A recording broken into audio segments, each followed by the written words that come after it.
कैसे हो मेरे दोस्तों। मैं आशा करता हूँ शानदार तरीके से आप लोग अपनी लाइफ को एंजॉय कर रहे हो, अपनी सेहत, फैमिली और पढ़ाई का ध्यान काफी अच्छे से रख रहे हो। आज है 14 अप्रैल और आज ही अंबेडकर जयंती भी सेलिब्रेट की जाती है। एक ऐसे इंसान जिन्होंने हमारा संविधान लिखा, एक तरीके से उसका ड्राफ्ट तैयार किया और वही संविधान जो है वो हमारी कंट्री को एक धागे में पिरोए हुए है। इतने सारे डिफरेंट रिलीजन, डिफरेंट कास्ट, इतने सारे अलग अलग भाषाएं होते हुए भी हम लोग सब एक जगह इकट्ठा रह पाते हैं। तो ये कहीं ना कहीं हमारे संविधान की खूबसूरती है, जो कि हमारे जो फ्रीडम फाइटर, जो स्ट्रगल, जो हमारे देश के स्वतंत्रता सेनानी थे, उनके द्वारा यहाँ पर ये पूरा संविधान तैयार किया गया। तो ये काफी इंपॉर्टेंट है हमारे लिए कि हम लोग हमेशा अपने इस संविधान को एक नहीं कहते कि सबसे ऊपर रखें और हम लोग ऐसे ही इसको सेलिब्रेट करते रहें। तो आज के दिन यहाँ पर अंबेडकर जी को याद करना बनता है।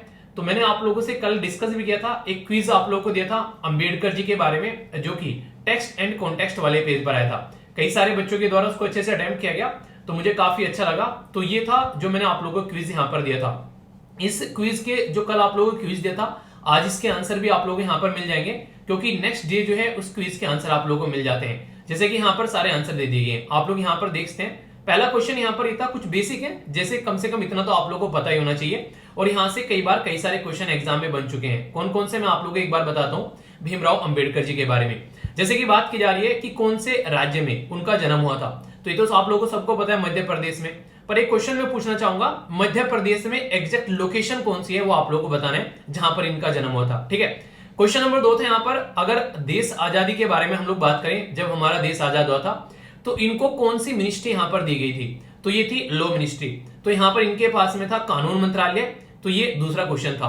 तीसरा क्वेश्चन बहुत इंपॉर्टेंट है और ये कई बार एग्जाम में क्वेश्चन बन चुका है और कईयों को पता भी नहीं होता कि अच्छा ऐसा भी कुछ है क्या। जी हाँ, अगर बात करें आरबीआई का जो एक तरीके से कॉन्सेप्ट निकल कर आया, ठीक है, उसकी जो गाइडलाइन निकल कर आई वो कहां से निकल कर आई, यानी कि रिजर्व बैंक ऑफ इंडिया जो हमारी कंट्री में स्टेब्लिश किया गया है। तो यहाँ पर इनके द्वारा एक किताब लिखी गई थी भीमराव अंबेडकर जी के द्वारा, और किताब का नाम जरूर याद रखिएगा, ये आप लोगों को नहीं भूलना है। द प्रॉब्लम, यहाँ पर था किताब का नाम the problem of the rupee, यानी कि किताब का टाइटल था the problem of the rupee, its origin and it's solution. तो ये किताब इनके द्वारा लिखी गई थी। ठीक है। तो इससे रिलेटेड यहाँ पर ये चीजें निकल कर आई और उससे आप लोग समझते हैं कि आरबीआई का जो है वो कॉन्सेप्ट आप लोग को देखने को मिला। तो यहाँ से आप लोग एक अंदाजा लगा सकते हैं। अगर बात करें भीमराव अंबेडकर जी के बारे में, यहाँ पर इनकी खुद की एक पर्सनल लाइब्रेरी थी। जैसे आप लोगों ने घर में कई सारी किताबें इकट्ठी करके रखते हो, तो इन्होंने पूरी एक लाइब्रेरी बना रखी थी जिसका नाम रखा गया था राजगृह। ठीक है, इनके खुद के द्वारा। ठीक है, तो इससे आप लोग समझ सकते हैं। और इसी के साथ में अगर बात करें, इनको हाईएस्ट टाइटल भी मिला बुद्धिज्म के अंदर में, क्योंकि आप लोगों को पता है लास्ट पेज में आकर अपनी लाइफ के इन्होंने बुद्धिज्म को अडेप्ट कर लिया था। तो इनको यहाँ पर हाईएस्ट टाइटल मिला जिसको बोधिसत्व बोलते हैं। तो ये आप लोग याद रखिएगा। इसी के साथ में जो यहाँ पर ये पर्टिकुलर ये आप लोगों को यहाँ पर देखने को मिल रही है पिक्चर, ये एक हिस्टोरिकल पिक्चर है। आप लोग बोलोगे कैसे, तो मैं आप लोगों को बताता हूँ इस पिक्चर के बारे में। बेसिकली ये जो पिक्चर है यहाँ पर, ये उस टाइम की है जब यहाँ पर भीमराव अंबेडकर जी ड्राफ्टिंग कमेटी के चेयरमैन थे, और यहाँ पर जब ये पूरा फाइनल ड्राफ्ट जो है वो हमारी कंट्री के प्रेसिडेंट थे उस टाइम पर राजेंद्र प्रसाद जी, उनको ड्राफ्ट सौंपने जा रहे थे। तो उस टाइम की पिक्चर है, तो ये आप लोग यहाँ पर देखने को मिलेगा। तो ये काफी एक हिस्टोरिकल पिक्चर है आप लोगों के सामने, जिसको आप लोग समझ सकते हैं। ठीक है। और आप लोग एक बार जाकर, थोड़ा सा आप लोगों से रिक्वेस्ट है, जाकर एक बार देखिएगा कि ड्राफ्टिंग कमेटी में जो मेंबर थे उनके नाम क्या थे, ये आप लोगों को पता होना चाहिए। मैंने पॉलिटी के जब लेक्चर आप लोगों से लिए थे, डिटेल में सारी बातें डिस्कस की थी, कौन कौन पर्सन ड्राफ्टिंग कमेटी में था, किस किस को बाद में रिप्लेस भी किया गया था। तो सारी चीजें आप लोगों को यहाँ पर पता होना चाहिए। ठीक है, तो इसको आप लोग एक बार जरूर देखिएगा। इसी के साथ में अगर यहाँ पर बात करें, तो आज का जो क्विज होगा ये आप लोगों के सामने है, ये है एम विश्वेश्वरैया के बारे में। इनको जाकर आप लोग देखेगा, फिर कल इसके बारे में हम लोग आंसर देख लेंगे क्या क्या आंसर आज के हैं। ठीक है, तो ये कुछ बेसिक चीजें थी भीमराव अंबेडकर जी के बारे में। और आज जो है कई सारे आप लोगों को जो है बेसिकली एडवर्टीजमेंट भी देखने को मिल जाएंगे। जैसे यहाँ पर भीमराव अंबेडकर जी के बारे में एडवर्टीजमेंट है, और आज ही आप लोगों को बैसाखी का त्योहार भी सेलिब्रेट करने को देखता है। तो अच्छे से सेलिब्रेट कीजिए बैसाखी का त्योहार, मिलजुल कर सबको एक तरीके से सेलिब्रेट करना चाहिए।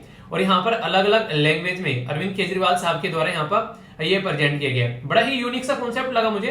देखिए हमारी कंट्री में इतनी सारी भाषाएं हैं, तो क्यों ना सारे जो भी पॉलिटिशियन है कोई भी एडवर्टीजमेंट निकाले किसी त्योहार को सेलिब्रेट करने का, वो अलग अलग लैंग्वेज में निकाले। आप लोग की क्या राय है, मुझे देखने के बाद में एकदम अच्छा लगा। मैंने कहा ये सही कॉन्सेप्ट है यार, कम से कम सबको ये रहे कि हाँ हमारी भाषा में भी यहाँ पर ये चीजें लिखी हुई हैं। बाकी आप लोग की क्या राय है आप लोग जरूर बताइएगा। ठीक है, आज का जो मोटिवेशनल कोट है ये काफी एक यूनिक सा है। बोला गया है ज्ञान से शब्द समझ में आते हैं और अनुभव से अर्थ। यानी कि जिंदगी में अगर आप लोग किसी शब्द को समझना चाहते हैं तो आप लोगों के पास में ज्ञान होना चाहिए। ये ABCD है, ये कैक है, गैग है, तो ये आप लोग को अगर शब्द का ज्ञान होगा तो आप लोग उसको समझ पाएंगे। पर लेकिन अनुभव जो है वो आप लोगों को अर्थ बताता है। जिंदगी में आप लोगों ने कई बार एक कहावत सुनी होगी कि भाई साहब ये जो बाल है ना, ये धूप में सफेद नहीं हुए, ठीक है, ये एक तरीके से अनुभव में सफेद हुए।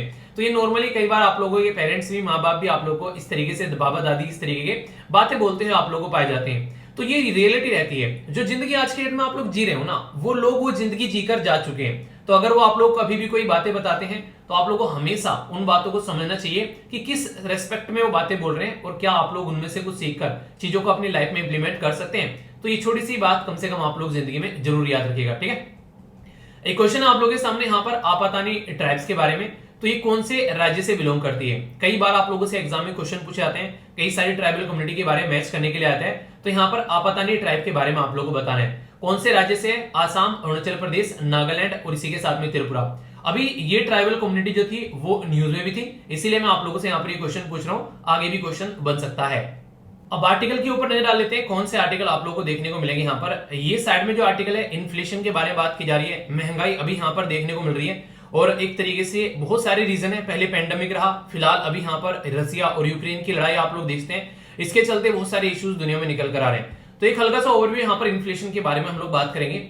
आप लोगों से कई दिन से मैं हिंदी के बारे में बातें कर चुका हूँ। यहाँ पर हिंदी लैंग्वेज को जो है हमारे देश में बेसिकली अभी अमित शाह जी के कमेंट के बाद में काफी ज्यादा चर्चा में लाया गया, जिसके चलते हिंदी जो है अभी यहाँ पर अलग अलग तरीके से कई सारे लोग जो है उसके बारे में बातें कर रहे हैं। तो कई सारे आर्टिकल आ रहे हैं, पर लेकिन एक दूसरा एंगल में आज आप लोगों को बताऊंगा हमारे कोर्ट के अंदर में जो लैंग्वेज यूज की जाती है वो कौन सी लैंग्वेज यूज की जाती है। वो भी अभी रिसेंटली कंट्रोवर्सी थी, तो वो मैं आप लोगों से यहाँ पर डिस्कस करने वाला हूँ। और आज जैसे भीमराव अंबेडकर जी से रिलेटेड यहाँ पर डे भी है, तो मैं आप लोगों से कुछ बातें और यहाँ पर डिस्कस करूंगा जो कि बेसिक होगी और स्टैटिक पोर्शन होगा जो कि आप लोग कनेक्ट कर पाएंगे। वो मैं बातें करूंगा यहाँ पर थोड़ी सी सिटीजनशिप के बारे में, यानी कि पॉलिटी का बहुत बड़ा पोर्शन आप लोगों का कवर होने वाला है, जो कि आने वाले एग्जाम में बहुत ज्यादा फायदा आप लोगों को पहुंचाएगा, ठीक है। यह है बेसिकली नॉन कम्युनिकेबल डिजीज के बारे में, और यहाँ पर उसको प्रेगनेंसी के साथ में कनेक्ट करके देखा गया है, तो समझेंगे इसके बारे में क्या इशू है। तो काफी अच्छे से आर्टिकल डिस्कस करूंगा, कई सारी बातें आप लोगों को यहाँ पर जानने को मिलेगी, ठीक है। ये यहाँ पर अभी जो है बेसिकली एक आर्टिकल लिखा गया है। अभी मध्य प्रदेश के अंदर में बोला जा रहा है कि मुस्लिम कम्युनिटी को टारगेट किया जा रहा है, तो उसके चलते यहाँ पर ये आर्टिकल लिखा गया है। देखिए अभी फिलहाल सोसाइटी में कई जगह आप लोगों को ऐसे इश्यूज देखने को मिलेंगे, जैसे कि कर्नाटक के अंदर भी यहाँ पर कुछ ऐसे इश्यूज निकल कर आ रहे थे, उसके ऊपर कई सारे आर्टिकल लिखे गए। तो जब कभी भी ऐसे आर्टिकल आप लोगों को देखने को मिले तो आप लोग कम से कम इतना याद रखिएगा कि इनसे रिलेटेड आप लोग का क्वेश्चन बन सकता है यहाँ पर बेसिकली फंडामेंटल राइट के अंदर जब आप लोग जाएंगे पार्ट 3 के अंदर में, ठीक है। पार्ट 3 के अंदर जब आप लोग देखते हैं आर्टिकल 12 से लेकर आर्टिकल 35 तक, तो आप लोग यहाँ पर फंडामेंटल राइट यानी कि मौलिक अधिकार देखने को मिलते हैं। इन्हीं मौलिक अधिकार के अंदर जब आप लोग आर्टिकल 25 से लेकर आर्टिकल 28 के बारे में बातें करते हैं, तो ये आर्टिकल जो है ये फंडामेंटल राइट से रिलेटेड है आप लोग के राइट टू रिलीजन के बारे में। तो इनके बारे में ये बेसिक इंफॉर्मेशन है जो कि आप लोग यहाँ पर याद रखिएगा, और यहाँ से कई बार क्वेश्चन आप लोगों के लिए बन जाते हैं। जब माइनॉरिटीज के अधिकार के बारे में बात करते हैं तो आर्टिकल 19 और आर्टिकल 30 आप लोग याद रखिएगा, ठीक है। और अपने अपने रिलीजन को सब लोग अच्छे से फॉलो करते हैं, तो कोशिश ये करनी है हमेशा सौहार्दपूर्ण माहौल भी देश में होना चाहिए ताकि कोई इशू देखने को नहीं मिले। ये आर्टिकल यहाँ पर बेसिकली बात कर रहा है इंडिया और चाइना के रिलेशन के बारे में। हालांकि स्टार्टिंग के फेज में यहाँ पर काफी इंटरेस्टिंग वे में कई सारी बातें बताई गई हैं जो कि मैं आप लोगों को बताऊंगा आखिर मुद्दा क्या है, ठीक है। फिर हम लोग यहाँ पर आगे देखेंगे। ये एक इंपॉर्टेंट आर्टिकल नहीं है, यहाँ पर बेसिकली बहुजन समाजवादी पार्टी के बारे में बात की जा रही है, तो आप लोग इग्नोर कर सकते हैं। बोला जा रहा है कि अंबेडकर साहब से क्या सीख सकती है पार्टी, ये बातें बताई गई। ये भी पॉलिटिक्स है यहाँ पर, इसको भी आप लोग इग्नोर कर सकते हैं। ये डेटा पॉइंट है यहाँ पर, कुछ क्वेश्चन पूछे गए हैं कोविड-19 के बारे में। अगर बात करें, अगर हर एक पर्सन के घर में क्या किसी न किसी को कोविड-19 की बीमारी लगी है, अगर आप लोगों से मैं पूछूं कि आप लोगों के परिवार में कोई ना कोई कोविड-19 से बीमार हुआ है, ग्रसित हुआ है, तो मुझे लगता है शायद ही कोई घर ऐसा होगा जहां पर कोविड-19 की वजह से लोग बीमार नहीं हुए, ठीक है। तो ये आप लोग समझ सकते हैं। घर का मतलब मैं बिल्कुल परिवार के बारे में बात कर रहा हूं, ऐसा नहीं कि आप लोग बोलने लगो कि मेरे रिश्तेदार हुए हैं वो घर के आदमी, ऐसा नहीं। ऐसे तो कई सारे मेरे रिश्तेदार की डेथ हुई है कोविड-19 के टाइम पर अच्छी बात ये रही कि कोविड-19 के टाइम पर मेरे खुद के परिवार में कोई भी इंसान जो है वो कोविड-19 से ग्रसित नहीं हुआ। ये एक पॉजिटिव बात जो है, मतलब मैं अपनी साइड से बोल सकता हूँ। क्या आप लोग के घर में कोई ना कोई इंसान जो है कोविड-19 से बीमार हुआ, उनके बारे में आप लोग यहाँ पर बता सकते हैं, ठीक है। तो ये है, बाकी टेक्स्ट एंड कॉन्टेक्स्ट के अंदर भी आर्टिकल है, उसके ऊपर भी हम लोग नजर डालेंगे, ठीक है।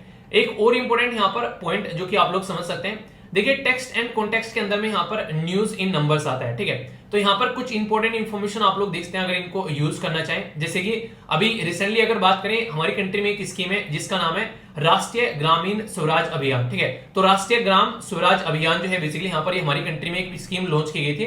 तो इसी के चलते आप लोग को देखने को मिलता है कई सारी स्कीम जो है वो अभी यहाँ पर न्यूज में आती है। तो इसको बोला गया यहाँ पर RGSA, ठीक है। तो शॉर्ट फॉर्म में आप लोग को लिखने को मिल जाए कि RGSA लिखा हुआ मिल जाए और आप लोगों से यहाँ पर क्वेश्चन पूछने लगे, तो आप लोगों को उसके बारे में कुछ ना कुछ बेसिक चीजें पता होनी चाहिए, क्योंकि कई बार यहाँ पर न्यूज में आती हैं और फिर आप लोगों को लगता है यार ये पता नहीं कहां से आ गया। तो कम से कम बेसिक इन्फॉर्मेशन आप लोग किसी स्कीम के बारे में रख सकते हैं, कल को अगर क्वेश्चन पूछा जाए तो आप लोग उसका आंसर दे सको, ठीक है। तो ये बेसिक पर्पज रहता है। अगर बात करूं आप लोगों से यहाँ पर राष्ट्रीय ग्रामीण स्वराज ये बेसिकली अभियान के बारे में, तो ये एक अपग्रेडेड वर्जन है। इससे पहले यहाँ पर स्कीम हुआ करती थी जिसको यहाँ पर राजीव गांधी पंचायत सशक्तिकरण अभियान बोलते थे, ठीक है। तो राजीव गांधी जी की स्कीम का नाम चेंज करके यहाँ पर ये नाम रखा गया। तो ऐसे क्वेश्चन कई बार पूछ ले आते हैं कि पहले इसका नाम क्या हुआ करता था, अब क्या नाम आप लोगों को देखने को मिलता है। तो यहाँ पर ये क्या काम करते हैं, ये हमारी कंट्री में जो पंचायती राज सिस्टम है, जो कि 73rd कॉन्स्टिट्यूशन अमेंडमेंट करके संविधान में 1992 में आप लोगों को देखने को मिला, संविधान में डाला गया। तो इसके चलते यहाँ पर आप लोगों को चीजें देखने को मिलती है, इसी के बेस पर यहाँ पर ये सारी चीजें निकल कर आती हैं। तो यानी कि कैसे डेवलपमेंट करना है। और आप लोगों को पता होगा अगर सस्टेनेबल डेवलपमेंट गोल के बारे में हम लोग बात करते हैं तो यहाँ पर फोकस देने की जरूरी है कि ग्राउंड लेवल पर हम लोग कैसे काम कर पाते हैं। तो सेंटर और स्टेट मिलकर काम करते हैं, तो इसके लिए कई बार पैसा भी दिया जाता है कि कैसे चीजों को लेकर चल सकते हैं। तो ये जो स्कीम है इसका बेसिक पर्पज ये कि ग्राम जो यहाँ पर गांव वाला जो सिस्टम है उसको कैसे हम लोग स्ट्रेंथन कर सकते हैं, उसमें हम लोग क्या क्या काम कर सकते हैं, तो उसको लेकर यहाँ पर ये आगे चलते हैं। और इसके लिए अब तो फिलहाल हम लोग अलग से एलोकेशन भी देते हैं। कई बार आप लोगों ने देखा होगा कि हमारी कंट्री में इसके लिए अलग से पैसा भी दिया जा रहा है, ठीक है। तो इसके चलते कुछ बातें आप लोग याद रख सकते हैं। ये आज की डेट में पंचायती राज सिस्टम को इंप्रूव करने के लिए इसलिए भी फोकस दिया जा रहा है क्योंकि जब कोविड-19 की स्कीम, जब कोविड-19 आप लोगों ने देखा उस टाइम पर ये गांव के लेवल पर जो पंचायतें हैं उन्होंने काफी अच्छा काम किया और सही तरीके से चीजों को टैकल भी किया गया। तो ये कुछ ऐसी बातें हैं जो कि आप लोग यहाँ पर समझ सकते हैं। तो ये स्कीम का नाम आप लोग याद रखेगा, कल को क्वेश्चन अगर बन जाए तो आप लोग के माइंड में इसको लेकर कोई कंफ्यूजन नहीं होना चाहिए। तो यहाँ पर इस तरीके से कई बार छोटी छोटी न्यूज आप लोग को देखने को मिलती है, उनमें से आप लोग अपने काम की चीजें निकाल लेते हैं, ठीक है। होती तो देखिए बहुत सारी चीजें, पर लेकिन आप लोगों को एग्जाम में क्या पूछा जाएगा वो कम से कम आप लोगों को पता होना चाहिए। अगर वो आप लोग निकाल पाते हैं तो फिर कोई दिक्कत नहीं, ठीक है। तो ये आप लोग याद रखिएगा इसके बारे में। तो ये थी बेसिक इन्फॉर्मेशन। बाकी यहाँ पर अगर बात की जा रही है हमारी कंट्री में सर्विस एक्सपोर्ट के बारे में, तो यहाँ पर 250 बिलियन का यहाँ पर अभी देखने को मिला। सर्विस एक्सपोर्ट का मतलब होता है जैसे कि हम लोग क्या कर रहे हैं, आईटी से रिलेटेड सॉफ्टवेयर वगैरह बेच रहे हैं, ठीक है। इसी के साथ में हम लोग बहुत सारे ऐसे हैं जो कि आज के डेट में ऑनलाइन जैसे पढ़ा रहे हैं, ठीक है। इसी के साथ में और भी बहुत सारी चीजें, तो सर्विस का एक्सपोर्ट काफी अच्छा देखने को मिला, उसके बारे में बात की जा रही है। पॉवर्टी के बारे में बात करें तो यूएन के द्वारा यहाँ पर बताया गया अभी बहुत सारे लोग ऐसे हैं जो यहाँ पर पॉवर्टी का शिकार बने, यानी कि कोविड-19 के चलते और भी लोग जो हैं जो भुखमरी का शिकार बन गए। तो उसी के बारे में यहाँ पर एक एनालिसिस किया जा रहा है। अगर बात करें यहाँ पर इसके हिसाब से अकॉर्डिंग टू द यूएन यहाँ पर 812 मिलियन के करीब लोग जो हैं वो एक्सट्रीम पॉवर्टी में पहुंच गए थे 2019 में, ठीक है। जो कि 1.90 यानी कि ये माना जाता है कि लगभग $2 भी यहाँ पर डे यहाँ पर वो नहीं बना पाते हैं। तो अभी यहाँ पर संख्या जो है बढ़ गई है। पहले यहाँ पर बोला गया था यहाँ पर 812 मिलियन, अभी यहाँ पर 889 मिलियन हो गए, यानी कि और सिचुएशन यहाँ पर खराब हो गई है, ठीक है। तो ये सिचुएशन यहाँ पर देखने को मिली। रसिया में अभी आप लोगों को पता है एक पर्टिकुलर एरिया, सॉरी यूक्रेन में एक पर्टिकुलर एरिया था जिसका नाम था यहाँ पर मैरिउपोल, ठीक है। तो यहाँ पर अभी 1026 के करीब इनके जो बेसिकली नेवल फोर्स के जो जवान थे यहाँ पर यूक्रेन के, वो रसिया के सामने सरेंडर कर चुके हैं। तो ये बातें हैं। और बाकी यहाँ पर ये बेसिकली एक कंपनी है जिसका नाम आप लोगों ने सुना होगा, जॉनसन एंड जॉनसन। उसके कई बार साबुन वगैरह, बच्चों के पाउडर वगैरह यूज करते हैं। तो उसके द्वारा कुछ लोगों को गलत तरीके से, एक तरीके से नहीं, कुछ ऐसे जो हिप ट्रांसप्लांट होते हैं, नी ट्रांसप्लांट होते हैं, उसमें भी ये काम करते थे। इसके ऊपर कई सारे आरोप लगाए गए, तो मिसलीड कर रही थी, तो उसके चलते यहाँ पर इनके ऊपर कई सारे जो है अभी चार्ज लगाए गए। तो उसके बारे में आप लोग इग्नोर कर सकते हैं, ज्यादा इंपॉर्टेंट नहीं है। तो ये कुछ ऐसे पॉइंट्स हैं जो कि आप लोग यहाँ पर समझ सकते हैं, कई बार आप लोग यहाँ पर देख सकते हैं, ठीक है। अब जो यहाँ पर आर्टिकल में आप लोगों से डिस्कस करूंगा वो इंडिया और चाइना के रिलेशन के बारे में आप लोगों को देखने को मिलेगा। काफी सारी बैकग्राउंड इंफॉर्मेशन भी बताऊंगा इंडिया और चाइना को लेकर, और अभी यहाँ पर ये आर्टिकल क्यों लिखा जा रहा है इसके बारे में बात करें, क्योंकि अभी इंडिया और चाइना के रिलेशन जो है वो एक डिफरेंट डायरेक्शन में आप लोगों को चलते हुए नजर आएंगे। रीजन क्या है, अभी हमारी कंट्री में कुंभ का मेला लगा हुआ है। कुंभ का मेला कैसे बोला मैंने क्योंकि आप लोगों को देखने को मिलेगा अलग अलग देश के लोग हमारी कंट्री में आ रहे हैं, जैसे रसिया और यूक्रेन का मुद्दा छिड़ा है, सब आकर हमारी कंट्री में जिल्ले रिहाई कर रहे हैं कि मोदी जी से बातें कर रहे हैं, भाई साहब आ जाओ हमारे साथ में बातें करो, और यूक्रेन के मुद्दे पर रसिया का साथ छोड़ दो।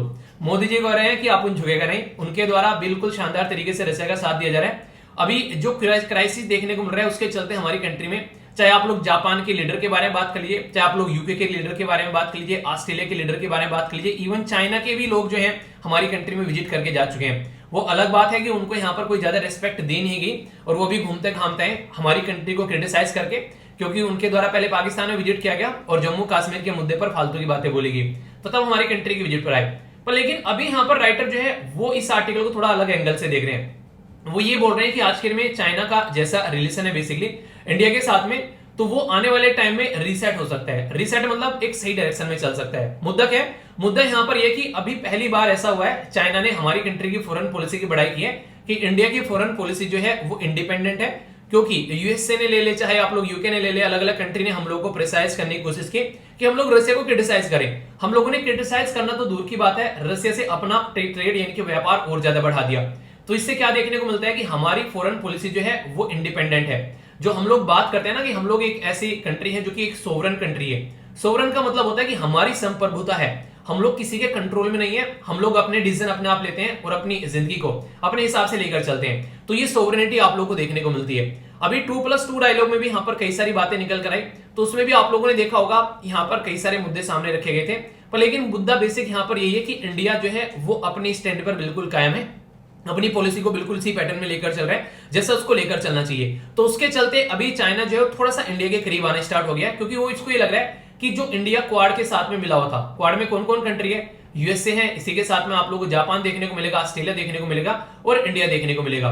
तो इंडिया और जापान, ऑस्ट्रेलिया और जो यहाँ पर यूएसए क्वाड में से वो सोच रहा है कि इंडिया को यहाँ पर थोड़ा साइड में किया जाए, क्योंकि अभी क्वाड के सारे मेंबर ने शामदाम दंड भेद लगा लिया कि इंडिया को थोड़ा सा यूक्रेन के खिलाफ किया जाए। पर लेकिन इंडिया यूक्रेन के खिलाफ बिल्कुल भी नहीं गा, एक तरीके से उसके रशिया के खिलाफ बिल्कुल भी नहीं गा, तो रशिया के खिलाफ करने की यहाँ पर बात की गई थी। अभी इसी के चलते यहाँ पर ऐसे भी क्रिटिसिज्म किए गए कि यूएसए के जो डिप्लोमेट्स थे उनके द्वारा हमारी कंट्री में आकर ऐसा बोला गया कि कल को चलकर अगर इंडिया के ऊपर चाइना अटैक करता है तो यहाँ पर उस टाइम पर रशिया तुम्हारा साथ नहीं देगा, ठीक है, उस टाइम पर हम ही को आना पड़ेगा। मतलब ये फालतू बेतु की बातें भी यहाँ पर बोलेगी। तुम तो भाई साहब मतलब क्या ही बोलूं यूएसए के बारे में, तुम कभी ना आने वाले हो साथ में, ठीक है।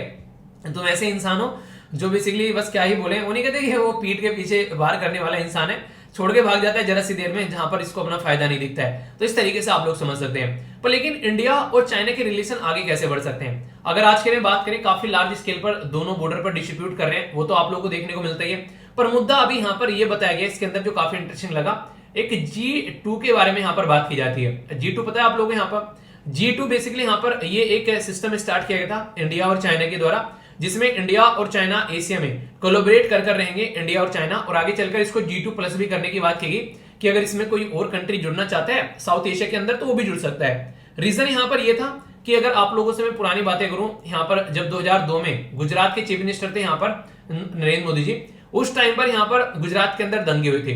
उन दंगों को ध्यान में रखते हुए नरेंद्र मोदी जी को कभी भी यहाँ पर यूएसए के अंदर एंट्री नहीं दी गई, ठीक है, यानी कि यूएसए ने उनको कभी एंट्री नहीं दी। प्राइम मिनिस्टर बन गए तो उनकी मजबूरी बन गई इनको एंट्री देने की। पर लेकिन मुद्दा यहाँ पर यह था, उस टाइम पर ये बड़ी ही फ्रीक्वेंटली चाइना में विजिट किया करते थे, यानी कि चाइना के और यहाँ पर मोदी जी के जो रिलेशन है वो थोड़े से नॉर्मल आप लोग को देखने को मिलेंगे। और कई बार तो इनको कई सारे लोग उस तरीके से भी कंपेयर करते हैं, जैसे डोनाल्ड ट्रंप के रशिया के साथ में रिलेशन थे, ठीक है, वो बोल रहे थे कि मैं आते ही रशिया के साथ में रिलेशन बड़े नॉर्मल करूंगा। हालांकि माहौल ऐसा नहीं बन पाया, पर फिर भी आप लोगों को मुद्दा उसी तरीके का देखने को मिला था जब डोनाल्ड ट्रंप चुनकर आए थे। ऐसी बातें यहाँ पर मोदी जी के बारे में बोली जाती है कि मोदी जी चाइना में बड़ी फ्रीक्वेंटली विजिट किया करते थे, जब भी कोई काम हुआ करता था एक तरीके से वो फटाफट चाइना घूम के आया करते थे।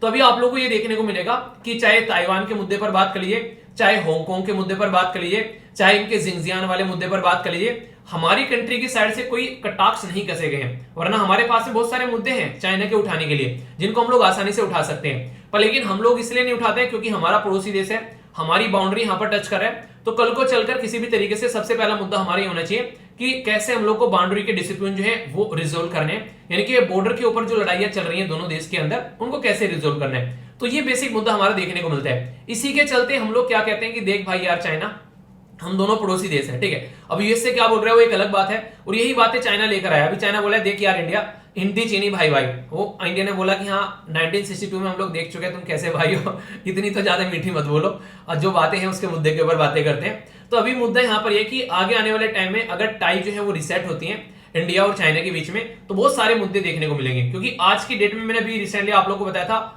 125 बिलियन का व्यापार हुआ इंडिया और चाइना के बीच में, ट्रेड हुआ, जिसमें लगभग 100 बिलियन का जो है वो हम लोगों ने इंपोर्ट किया और लगभग 25 बिलियन का जो है वो हम लोगों ने यहां पर एक्सपोर्ट किया। तो काफी बड़ा डिफरेंस आप लोगों को देखने को मिला। तो इससे आप लोग एक अंदाजा लगा सकते हैं। तो आने वाले टाइम में रिलेशन जो है अगर रिसेट होते हैं, अगर बाउंड्री इश्यू को हम लोग थोड़ा रिजोल्व कर पाते हैं, तो कहीं ना कहीं अब यहां पर यूएसए की आंखें खनक जाएगी तुरंत। क्यों?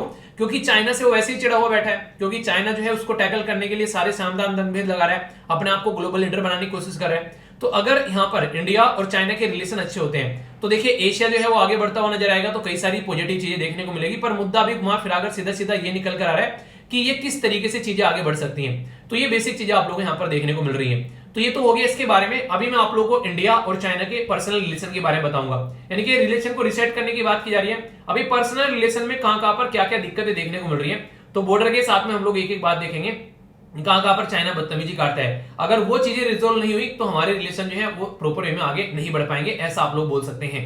और इवन बॉर्डर की रिलेशन के बारे में आप लोग बात करें तो चाइना के द्वारा कई सारी बदतमीजी की गई है। क्या क्या बदतमीजी की गई है वो मैं भी आप लोगों से यहाँ पर बातें करूंगा। ये वाली बदतमीजी भी आप लोगों से डिस्कस करूंगा, कहां पर चाइना की बदतमीजी आप लोगों को देखने को मिलती है, और यहाँ पर भी जो बदतमीजी है चाइना की वो भी आप लोगों को नजर आएगी। और इसी के साथ में और बेसिक रिलेशन क्या है यहाँ पर, जो पंचशील का कॉन्सेप्ट है वो भी मैं आप लोगों से यहाँ पर डिस्कस करूंगा। पर लेकिन इनकी बदतमीजियां जो है वो काफी लेवल पर बढ़ती हैं। तो बदतमीजी क्या क्या है पहले मैं आप लोगों को बताता हूँ, जो रिसेंट की अभी बदतमीजी देखने को मिली है।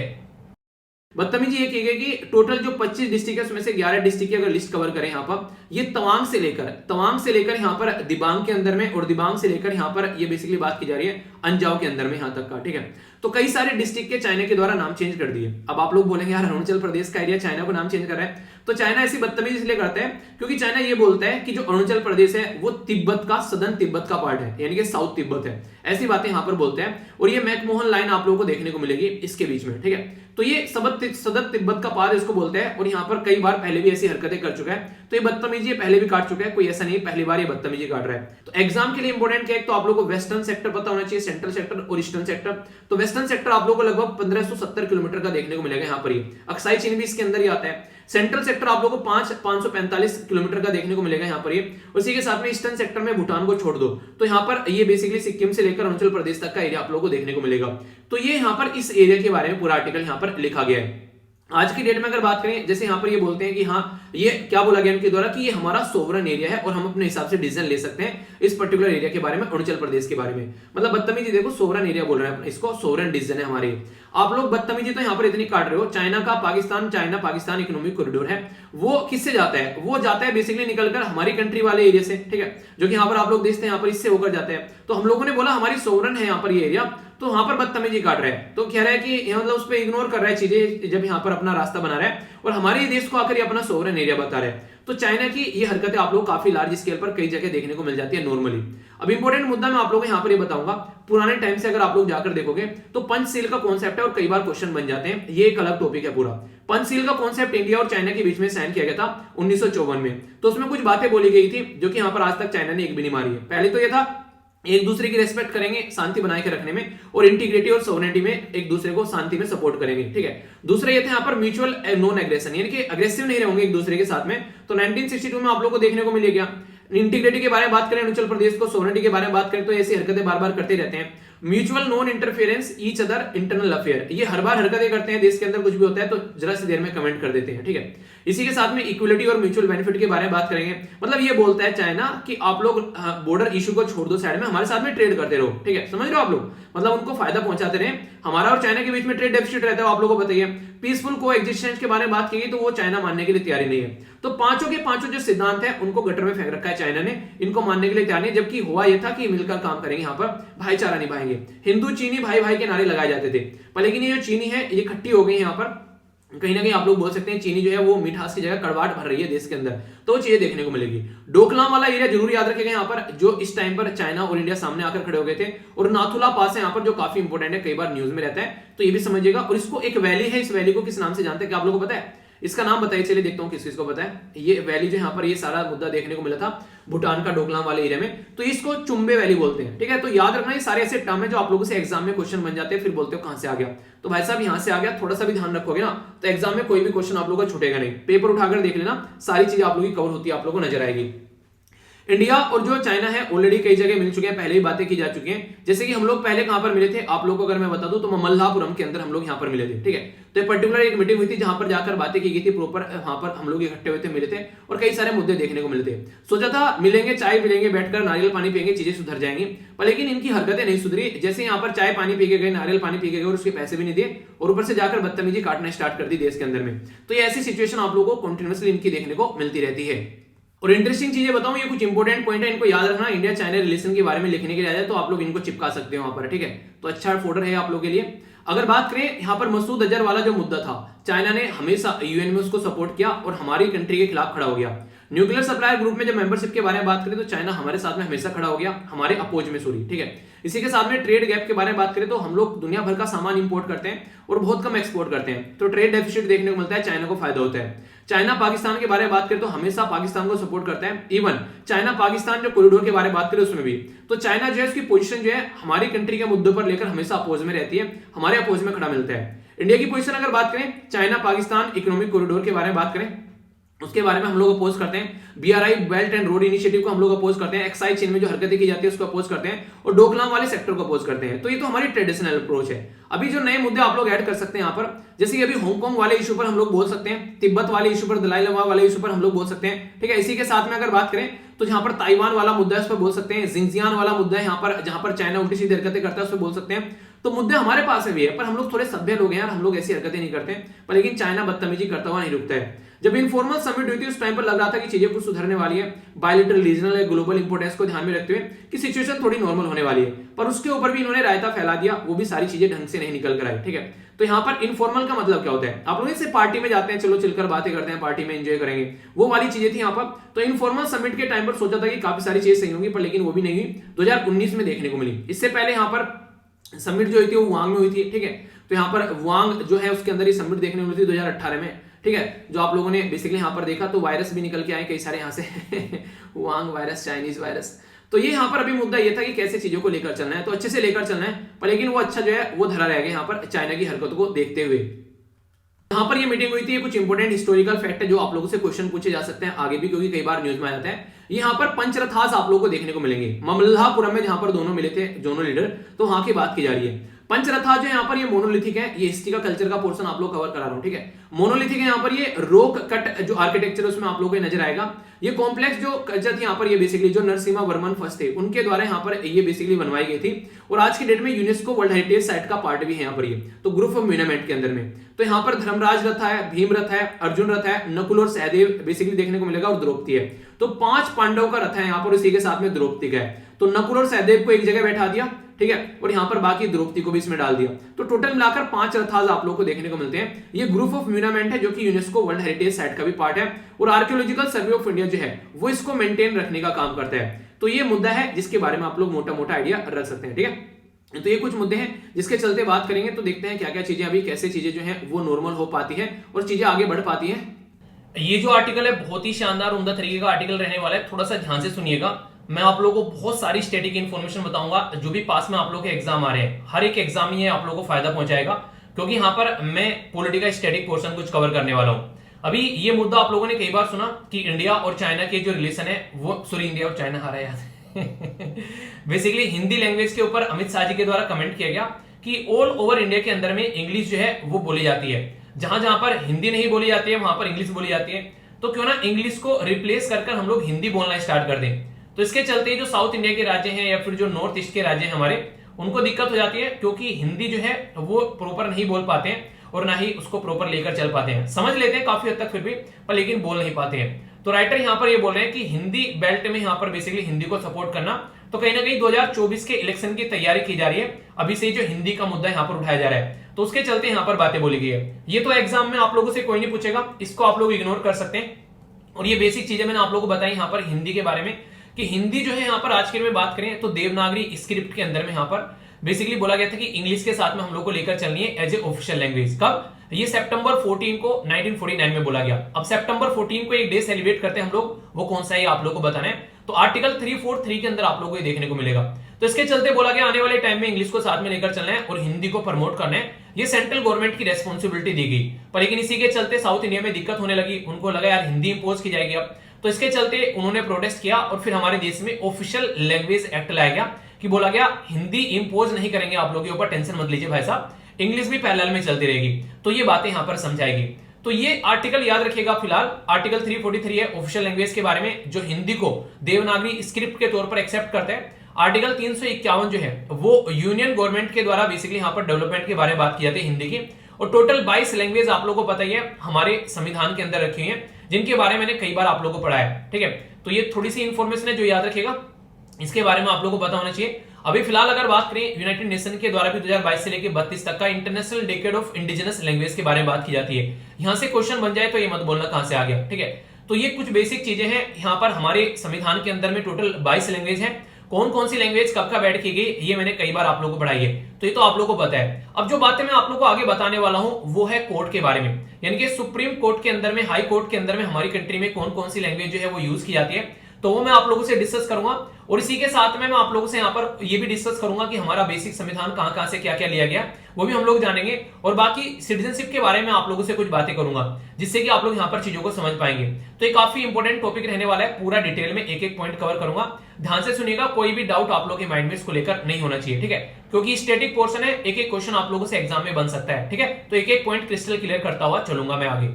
पहले मैं आप लोगों को समझाता हूं अपने संविधान के बारे में। आप लोगों को स्टैटिक पोर्शन थोड़ा कवर कराऊंगा मैं, तो उससे आप लोग चीजों को अंडरस्टैंड कर पाएंगे, जिससे कि आर्टिकल में क्या बोल रहा है वो सारी बातें आप लोग समझ पाएंगे। अगर मैं आप लोगों को यहां पर बात करूं ओरिजिनली हमारे संविधान के बारे में, तो याद रखिएगा संविधान में 58 कॉन्स्टिट्यूशन अमेंडमेंट किया गया था। ये किया गया था 1987 में, यानी कि 1987 में संविधान में संशोधन किया गया। ओरिजिनली हमारा जो संविधान अडेप्ट हम लोगों ने किया था 26 नवंबर 1949 में, तो ये इंग्लिश में लिखा हुआ था पूरा। अब बोला कि यार इंग्लिश में लिखा हुआ है कैसे काम चलेगा, तो हिंदी में ट्रांसलेशन इसका होना चाहिए। फिर यहाँ पर हिंदी ट्रांसलेशन किया गया कॉन्स्टिट्यूशन का, और ये भी साइन किया गया जो मेंबर ऑफ कॉन्स्टिट्यूशन असेंबली है उनके द्वारा। तो इसके चलते जब साइन किया गया यहाँ पर, और फिर हमने इसको पब्लिश किया 1950 में, तो यहाँ पर ये under the authority of president, तो यहाँ पर प्रेसिडेंट ऑफ कॉन्स्टिट्यूशन असेंबली के द्वारा यहाँ पर इसको पब्लिश किया गया। यानी कि ओरिजिनली अगर पूछे आप लोगों से जो संविधान था वो इंग्लिश में नॉर्मली यहाँ पर बेसिकली लिखा गया, फिर यहाँ पर इसको हिंदी में पब्लिश किया गया। तो लैंग्वेज देखिए कई बार ऐसा होता है, जैसे हिंदी बोलते हो आप लोग, इंग्लिश बोलते हो, तो उसमें कई बार डिफरेंस नजर आ जाते हैं। ठीक है, किसी को अगर आप लोग कुछ बोलते हो शब्द हिंदी में बड़े बुरे लग जाते हैं, कई बार इंग्लिश में आप लोग उनको नॉर्मली बोल के निकल जाते हो। ठीक है, कई सारे शब्द देखने को मिलेंगे। और वैसे भी जैसे कई सारे शब्द ऐसे मिक्स यूज करते हैं, तो बोला ये गया कि जो लैंग्वेज स्टाइल या फिर टर्मिनोलॉजी आप लोग यूज करोगे, यानी कि लिखने की जो भी लैंग्वेज या जो स्टाइल आप लोग यूज करोगे, वो ऐसा होना चाहिए कि वो जो संविधान निर्माताओं ने संविधान लिखा है वो उसमें चेंज ना करे, उस तरीके से उसको अडेप्ट किया गया ताकि लोग जो है उसी पैटर्न में उसको समझ सके, और फिर यहाँ पर पब्लिश किया गया। ठीक है, और इसी के साथ में ये भी बोला गया कि जो भी अमेंडमेंट यानी कि संविधान में जो संशोधन किए जाएंगे उसको भी आप लोग हिंदी लैंग्वेज में पब्लिश करोगे, क्योंकि बहुत सारी जनता जो है वो हिंदी बेसिकली समझती है। तो इसके चलते ये भी यहाँ पर इसके अंदर प्रोविजन किया गया। आर्टिकल 394A अगर बात करूं इसके बारे में, तो यहाँ पर ये बेसिकली पब्लिश किया जाता है कि प्रेसिडेंट के द्वारा पब्लिश किया जाएगा गजट के अंदर। ठीक है, गजटेड ऑफिसर आप लोग सुनते हैं ना, वे गजटेड ऑफिसर यहाँ पर इसी गजट से निकल कर आते हैं, तो उसके बारे में बात करते हैं। इसी के साथ में अगर हिंदी के बारे में बात करें तो हिंदी में इसको पब्लिश करने की बात की जाती है। कोई भी अगर यहाँ पर टेक्स्ट है जो कि कॉन्स्टिट्यूशन का, ताकि जनता उसको समझ सके, लार्ज स्केल पर हमारी सोसाइटी जो है वो हिंदी स्पीकिंग लोगों की है। तो ये यहाँ पर संविधान के अंदर संशोधन किए गए, जिसके चलते ये सारी चीजें आप लोग यहाँ पर देखने को मिली। ठीक है, तो इसके बारे में आप लोग याद रखिएगा, जिसके चलते यहाँ पर कुछ और बातें मैं आप लोगों को बताता हूं। ओरिजिनली मैंने बोला अभी यहाँ पर ये इंग्लिश में था, हिंदी में नहीं था। लेटर यहाँ पर 58 कॉन्स्टिट्यूशन अमेंडमेंट जो करके यहाँ पर 1987 में, तो बोला कि कुछ ऐसा सिस्टम होना चाहिए, और इंसर्ट किया गया आर्टिकल 394A। लास्ट अगर बात करें यहाँ पर कॉन्स्टिट्यूशन के अंदर में, तो पार्ट आप लोग यहाँ पर देखने को मिलेगा 22वां। ठीक है, तो इसके अंदर यहाँ पर ऐड किया गया। तो क्या बोला गया यहाँ पर इसके अंदर कि प्रेसिडेंट जो है हमारे देश के अंदर में अगर बात करें तो पब्लिश करेंगे, एक तरीके से उनकी ऑथोरिटी है कि कॉन्स्टिट्यूशन जो है वो हिंदी लैंग्वेज में यहाँ पर पब्लिश होना चाहिए, और उसकी स्टाइल टर्मिनोलॉजी जो है वो बिल्कुल भी चेंज नहीं होनी चाहिए। इस तरीके से इसको लेकर चलना है। तो एवरी अमेंडमेंट जो होगा वो भी आप लोग यहाँ पर बेसिकली लाएंगे हिंदी और इंग्लिश में, ताकि जनता यहाँ पर समझ सके, और पब्लिश किया जाएगा। ओरिजिनल टेक्स्ट जो है, ओरिजिनल टेक्स्ट इंग्लिश में पब्लिश किया जाएगा यहाँ पर हिंदी में, उसको लेकर चलना है, पर लेकिन उसका मीनिंग कोई भी चेंज नहीं करना चाहिए, और सारी चीजें जो है प्रेसिडेंट ऑफ इंडिया के हिसाब से चलेंगी। ये तो हो गई बेसिक इन्फॉर्मेशन, जिसके चलते यहाँ पर इसके बारे में आप लोगों से बात की। अब इंपॉर्टेंट मुद्दा आप लोगों को बताता हूं, जो कि आप लोगों को यहाँ पर समझना है बेसिकली। अगर ये नेक्स्ट टॉपिक जो आप लोग हैं यहाँ पर कि सोर्स ऑफ द कॉन्स्टिट्यूशन कहां से निकल कर आते हैं, ये सारा मैं आर्टिकल के साथ में जाके कनेक्ट करूंगा, बने रहिएगा, आप लोग चीजों को समझ पाएंगे।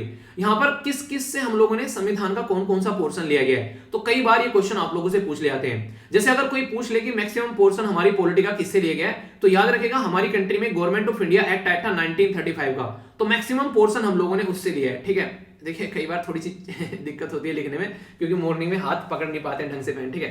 तो इसको आप लोग मैनेज कर ले कीजिए। बच्चा बोला कि सर राइटिंग कैसी हो जाती है एंजॉय करो यार, थोड़ा सा रहता है मॉर्निंग में, ठीक है। गवर्नमेंट ऑफ इंडिया एक्ट जो है 1935, तो उससे हम लोगों ने जो हमारा फेडरल जो स्कीम है, इसी के साथ में ऑफिस ऑफ जो गवर्नर है, ठीक है, जुडिशरी, इसी के साथ में जो पब्लिक सर्विस कमीशन हमारी कंट्री में इमरजेंसी के प्रोविजन और एडमिनिस्ट्रेटिव जो डील है, वो हम लोगों ने यहाँ पर आर्टिकल जो हमारा सेक्स जो यहाँ पर sorry government of India act था 1935, उससे हम लोगों ने लिया। दूसरा ब्रिटिश कॉन्स्टिट्यूशन से हम लोगों ने क्या लिया, जैसे कि पार्लियामेंट्री सिस्टम हो गया, रूल ऑफ लॉ हो गया, लेजिस्लेटिव प्रोसीजर हो गया, सिंगल सिटीजनशिप, इसी के साथ में कैबिनेट का सिस्टम हो गया, पार्लियामेंट्री, और ये सारी चीजें हम लोगों ने ब्रिटेन यानी कि यूके से लिए। यूएसए से हम लोगों ने फंडामेंटल राइट्स वगैरह, जिनको आज की डेट में आप लोग मौलिक अधिकार बोलते हैं हिंदी में, ठीक है। जुडिशरी इंडिपेंडेंट होनी चाहिए, कोई उसको कुछ नहीं बोले। तो एक तो इंपॉर्टेंट टॉपिक यहाँ पर है कि जुडिशरी इंडिपेंडेंट होनी चाहिए। तो आज के आर्टिकल में एक तो ये टॉपिक आप लोगों को देखने को मिलेगा कि जुडिशरी जो होनी चाहिए वो इंडिपेंडेंट होनी चाहिए। जुडिशियल रिव्यू की पावर होती है उसके पास में कि कुछ भी गलत हो रहा है तो उसको वो रिव्यू करे, इवन अपने डिसीजन को भी वो रिव्यू कर सकते हैं। इंपीचमेंट प्रेसिडेंट का कैसे होना है, इसी के साथ में रिमूवल ऑफ सुप्रीम कोर्ट जज और हाई कोर्ट के इंपीचमेंट कैसे होनी है, और वाइस प्रेसिडेंट की पोस्ट के बारे में भी यहाँ पर बात की जाती है यूएसए के संविधान से हम लोग जब बात करते हैं। आयरलैंड का जो कॉन्स्टिट्यूशन के बारे में बात करते हैं तो directive principle of state policy ली गई यहाँ से।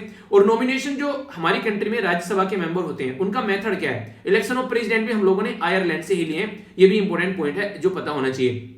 कनाडा के कॉन्स्टिट्यूशन से क्या क्या लिया, तो यहाँ पर फेडरल के बारे में बात की जाए तो यहाँ पर फेडरलिज्म विद स्ट्रॉन्ग सेंटर, यानी कि हमारी कंट्री में अगर आज की डेट में बात करें जैसे 1975 से लेके 1977 तक इमरजेंसी रही, तो क्या हुआ यहाँ पर पावरफुल सेंटर हो गया, तो यहाँ पर स्टेट की पावर जो है छीन गई। तो इस तरीके से स्ट्रॉन्ग सेंटर है यहाँ पर कहीं ना ऐसा बोल सकते हैं। और बाकी जो भी रेजिडुअरी जो पावर है वो सेंटर के पास में रहेगी, यानी कि जैसे ऑलरेडी हम लोगों ने संविधान बना दिया, अब कोई नई चीजें आ रही है मार्केट के अंदर में, जैसे नहीं आज के में आप लोग देखने को मिलते हैं साइबर लॉ लेकर आ रहे हैं, किसको पता था पेगासस वायरस आएगा, किसको पता था डिजिटल चीजें इतनी बढ़ेंगी।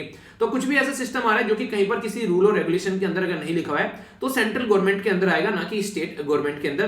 तो ये इस तरीके से आप लोग बोल सकते हैं अवशेष बची हुई power, residuary power. Appointment of the state governor कैसे करना है सेंटर के द्वारा, तो ये हम लोगों ने कनाडा से लिया। इसी के साथ में किस तरीके से जुडिशन होनी चाहिए सुप्रीम कोर्ट की, तो ये भी कनाडा से लिया। ऑस्ट्रेलिया से हम लोगों ने कॉन्करेंट लिस्ट लिया, जो कि आज के डेट में आप लोगों को संविधान के अंदर 7वें शेड्यूल में जाएंगे 3 लिस्ट है, सेंट्रल लिस्ट है, स्टेट लिस्ट है और कॉन्करेंट लिस्ट है। तो कॉन्करेंट लिस्ट यहां से ली गई, ये बोला गया। इसी के साथ में जो वाइमर जो कॉन्स्टिट्यूशन ऑफ जर्मनी का है उससे हम लोगों ने यहाँ पर कि इमरजेंसी के टाइम पर फंडामेंटल राइट को सस्पेंड करना है, तो यहां से लिया।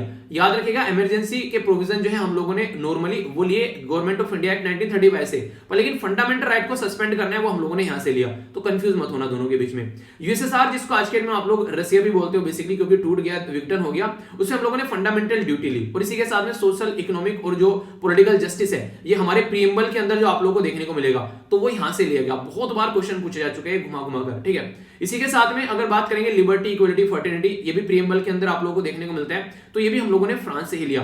साउथ अफ्रीका से हम लोगों ने लिया कि हमें कॉन्स्टिट्यूशन को किस तरीके से जो अमेंडमेंट करना है, जो कि आर्टिकल कौन से के अंदर देखने को मिलता है, आर्टिकल 368 के अंदर। तो संविधान में कैसे अमेंडमेंट करना है, तो यहां से हमारे द्वारा लिया गया। और जापान से लिया गया प्रोसीजर स्टैब्लिश बाय लॉ, तो यहां पर कंफ्यूज मत होना, प्रोसीजर स्टैब्लिश बाय लॉ जो है वो जापान से लिया गया। और अगर बात करेंगे रूल ऑफ लॉ, ये हम लोगों ने ब्रिटेन से लिया, तो दोनों में कंफ्यूज मत होना। प्रोसीजर स्टैब्लिश बाय लॉ और रूल ऑफ लॉ में क्या डिफरेंस है, इसको सर्च कर लेना। इसके ऊपर भी मैंने वीडियो बना रखी है पॉलिटी के अंदर, सारी चीजें छोटी छोटी तक पढ़ा रखी है आप लोगों को। आप लोग सर्च ही नहीं करते हैं, जाकर सर्च कर ले कीजिए पॉलिटी की कोई भी टर्म और बाय वीर लिख दे कीजिए, तो आप लोगों के सामने वो टॉपिक खुलकर आ जाएगा, जहां पर भी आप लोग कंफ्यूजन लगे, ठीक है। तो ये आप लोगों के सामने ये क्लियर होना चाहिए, तो ये काफी इंपॉर्टेंट है, इसके बारे में पता होना चाहिए। बाकी यहाँ पर भी मैंने आप लोगों को प्रोवाइड करा दिया कहां से क्या क्या लिया, तो ये भी फॉर्म आप लोगों के सामने, तो ये भी मैं आप लोगों को प्रोवाइड करा दूंगा उसी टेलीग्राम पर नोट्स वाले पर, तो जाकर देख लेना, ठीक है। सिटीजनशिप जो है वो काफी इंपॉर्टेंट टॉपिक है। अगर आप लोग बात करेंगे यहाँ पर काफी ज्यादा न्यूज में भी आप लोगों को देखने को मिलता है, तो इसी के बारे में मैं आप लोगों से बात करने वाला हूँ और बेसिक इन्फॉर्मेशन सारी बताऊंगा। अगर क्वेश्चन आप लोगों का बन सकता है तो उसके बारे में हम लोग बात करेंगे।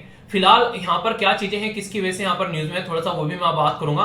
और इसी के साथ में रिसेंटली अभी जो आप लोगों को सिटीजनशिप अमेंडमेंट एक्ट देखने को मिल रहा है, जो बार बार न्यूज में आता है, उसके बारे में बातें करूंगा। तो यहां से आप लोगों के लिए क्वेश्चन बन सकता है, क्योंकि करंट और स्टैटिक का मिक्सचर आप लोगों को देखने को मिलेगा, तो काफी अच्छे से आप लोगों को देखना है। कोई भी डाउट होगा तो उसको आप लोग पूछेगा, ठीक है। तो ढंग से इसको सुनना, एक एक पॉइंट आप लोगों के माइंड में क्लियर होना चाहिए, तो टकटकी लगाकर एंजॉय कीजिएगा, ठीक है। तो इस अगर बात करेंगे संविधान के अंदर आप लोग जाएंगे तो आप लोगों को पार्ट सेकंड में यहाँ पर सिटीजनशिप के बारे में बात की जाती है, पार्ट सेकंड संविधान के अंदर में। और पार्ट सेकंड जो है यहाँ पर सिटीजनशिप के बारे में बात की जाती है, आर्टिकल 5 से लेके आर्टिकल 11 तक आप लोग यहाँ पर सिटीजनशिप के बारे में देखने को मिलेगा।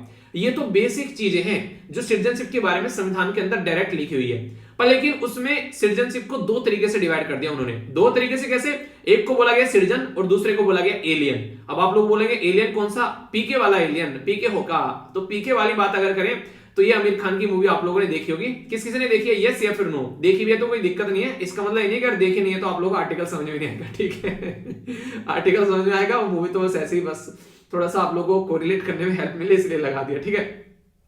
अगर बात करें यहां पर जैसे सिटीजनशिप के बारे में, तो यहां पर अगर कोई सिटीजन है देश का तो उसको कई तरीके के अधिकार मिलते हैं। कुछ तो सिविल अधिकार मिलेंगे और कुछ पॉलिटिकल अधिकार मिलेंगे, वो अभी मैं आप लोगों से बात करूंगा।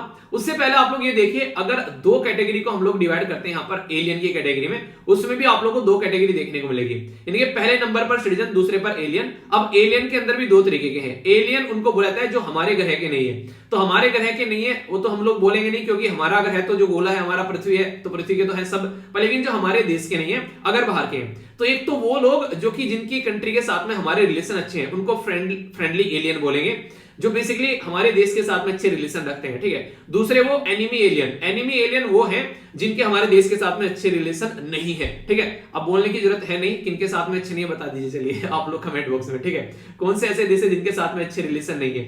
अब यहां से क्वेश्चन बन चुका है एग्जाम में, बड़ा ही प्यारा सा क्यूट सा क्वेश्चन बना कि कौन सा आर्टिकल है जो यहां पर एनिमी जो एलियन है, इनके एक तरीके से ऐसे देश जिनके साथ हमारे रिलेशन अच्छे नहीं है, उनके सिटीजन अगर हमारे देश में है, उनको वो आर्टिकल का फायदा नहीं होगा।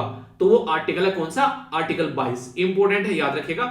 ये अगेंस्ट द अरेस्ट और डिटेंशन के बारे में बात करते हैं। यानी कि अगर उस देश से कोई इंसान हमारे देश में आता है जिसके साथ में हमारे रिलेशन अच्छे नहीं है, तो उनको ये प्रोटेक्शन नहीं है कि उनको गिरफ्तार नहीं किया जाए। उनको हम लोग गिरफ्तार कर सकते हैं, पता चला कल को यहां पर कसाब टाइप में कोई आ रहा है और बहुत सारे लोगों की जान चली जाए, तो ये आर्टिकल का फायदा उनको नहीं देखने को मिलेगा। थोड़ी सी अंदर की बात हो जाती है, थोड़ी सी कॉन्सेप्चुअल बात हो जाती है, पर लेकिन यार क्वेश्चन पूछा जा चुका है एग्जाम में, तो आप लोगों को याद रखना है, ठीक है। आर्टिकल 22 का जो अधिकार जो है वो एनिमी एलियन कंट्री के लोगों को नहीं मिलेगा, फ्रेंडली एलियन के लोगों को मिलेगा, ठीक है। इंपॉर्टेंट है, याद रखना। बात करते हैं यहां पर, अगर आप लोग देश के सिटीजन हैं, नागरिक हैं, तो आप लोग अपने ऊपर गर्व करना चाहिए, अपनी पीठ थपथपानी चाहिए। क्यों थपथपानी चाहिए वो मैं बताता हूं। आप लोग अगर देश के अंदर रहते हैं तो आर्टिकल 15 का अधिकार आप लोग यूज कर सकते हैं। कोई भी डिस्क्रिमिनेशन आप लोगों के खिलाफ नहीं कर सकता। रिलीजन के नाम पर, रेस के नाम पर, सेक्स के नाम पर, कास्ट के नाम पर आप लोगों के साथ में कोई डिस्क्रिमिनेशन नहीं कर सकता। जी हां, बिल्कुल अधिकार है। और ये आप लोगों को पार्ट 2 में अधिकार देखने को, पार्ट 3 में अधिकार देखने को मिलेंगे। आर्टिकल 16, आप लोग जॉब के लिए यहां पर आज के लिए प्रोटेस्ट कर रहे हैं ना कि हम लोग को जॉब चाहिए, या फिर जॉब के अंदर जो घपला हो रहा है वो क्यों हो रहा है, तो आप लोग प्रोटेस्ट कर रहे हैं, ठीक है। तो आप लोगों को क्योंकि अधिकार दे रखा है संविधान ने, राइट टू इक्वल अपॉर्चुनिटी, आप लोग यहां पर एंजॉय कर सकते हो, इसलिए आप लोग प्रोटेस्ट कर रहे हो। अगर ये आर्टिकल नहीं होता तो आप लोग सड़कों पर जाकर प्रोटेस्ट नहीं कर पाते, ये याद रखिएगा, ठीक है। और पर बाहर का कोई इंसान बोले, मान लीजिए कोई पाकिस्तान का अगर यहां पर बोला मुझे जॉब दो नहीं तो मैं प्रोटेस्ट करूंगा, तो यहां पर उसको बोलेंगे तो पहले आसानी से रही ले, तुझे जेल में उठाकर डाला जाएगा अगर बदतमीजी काटेगा देश के अंदर, ठीक है। वो चीजें देखने को मिलेगी।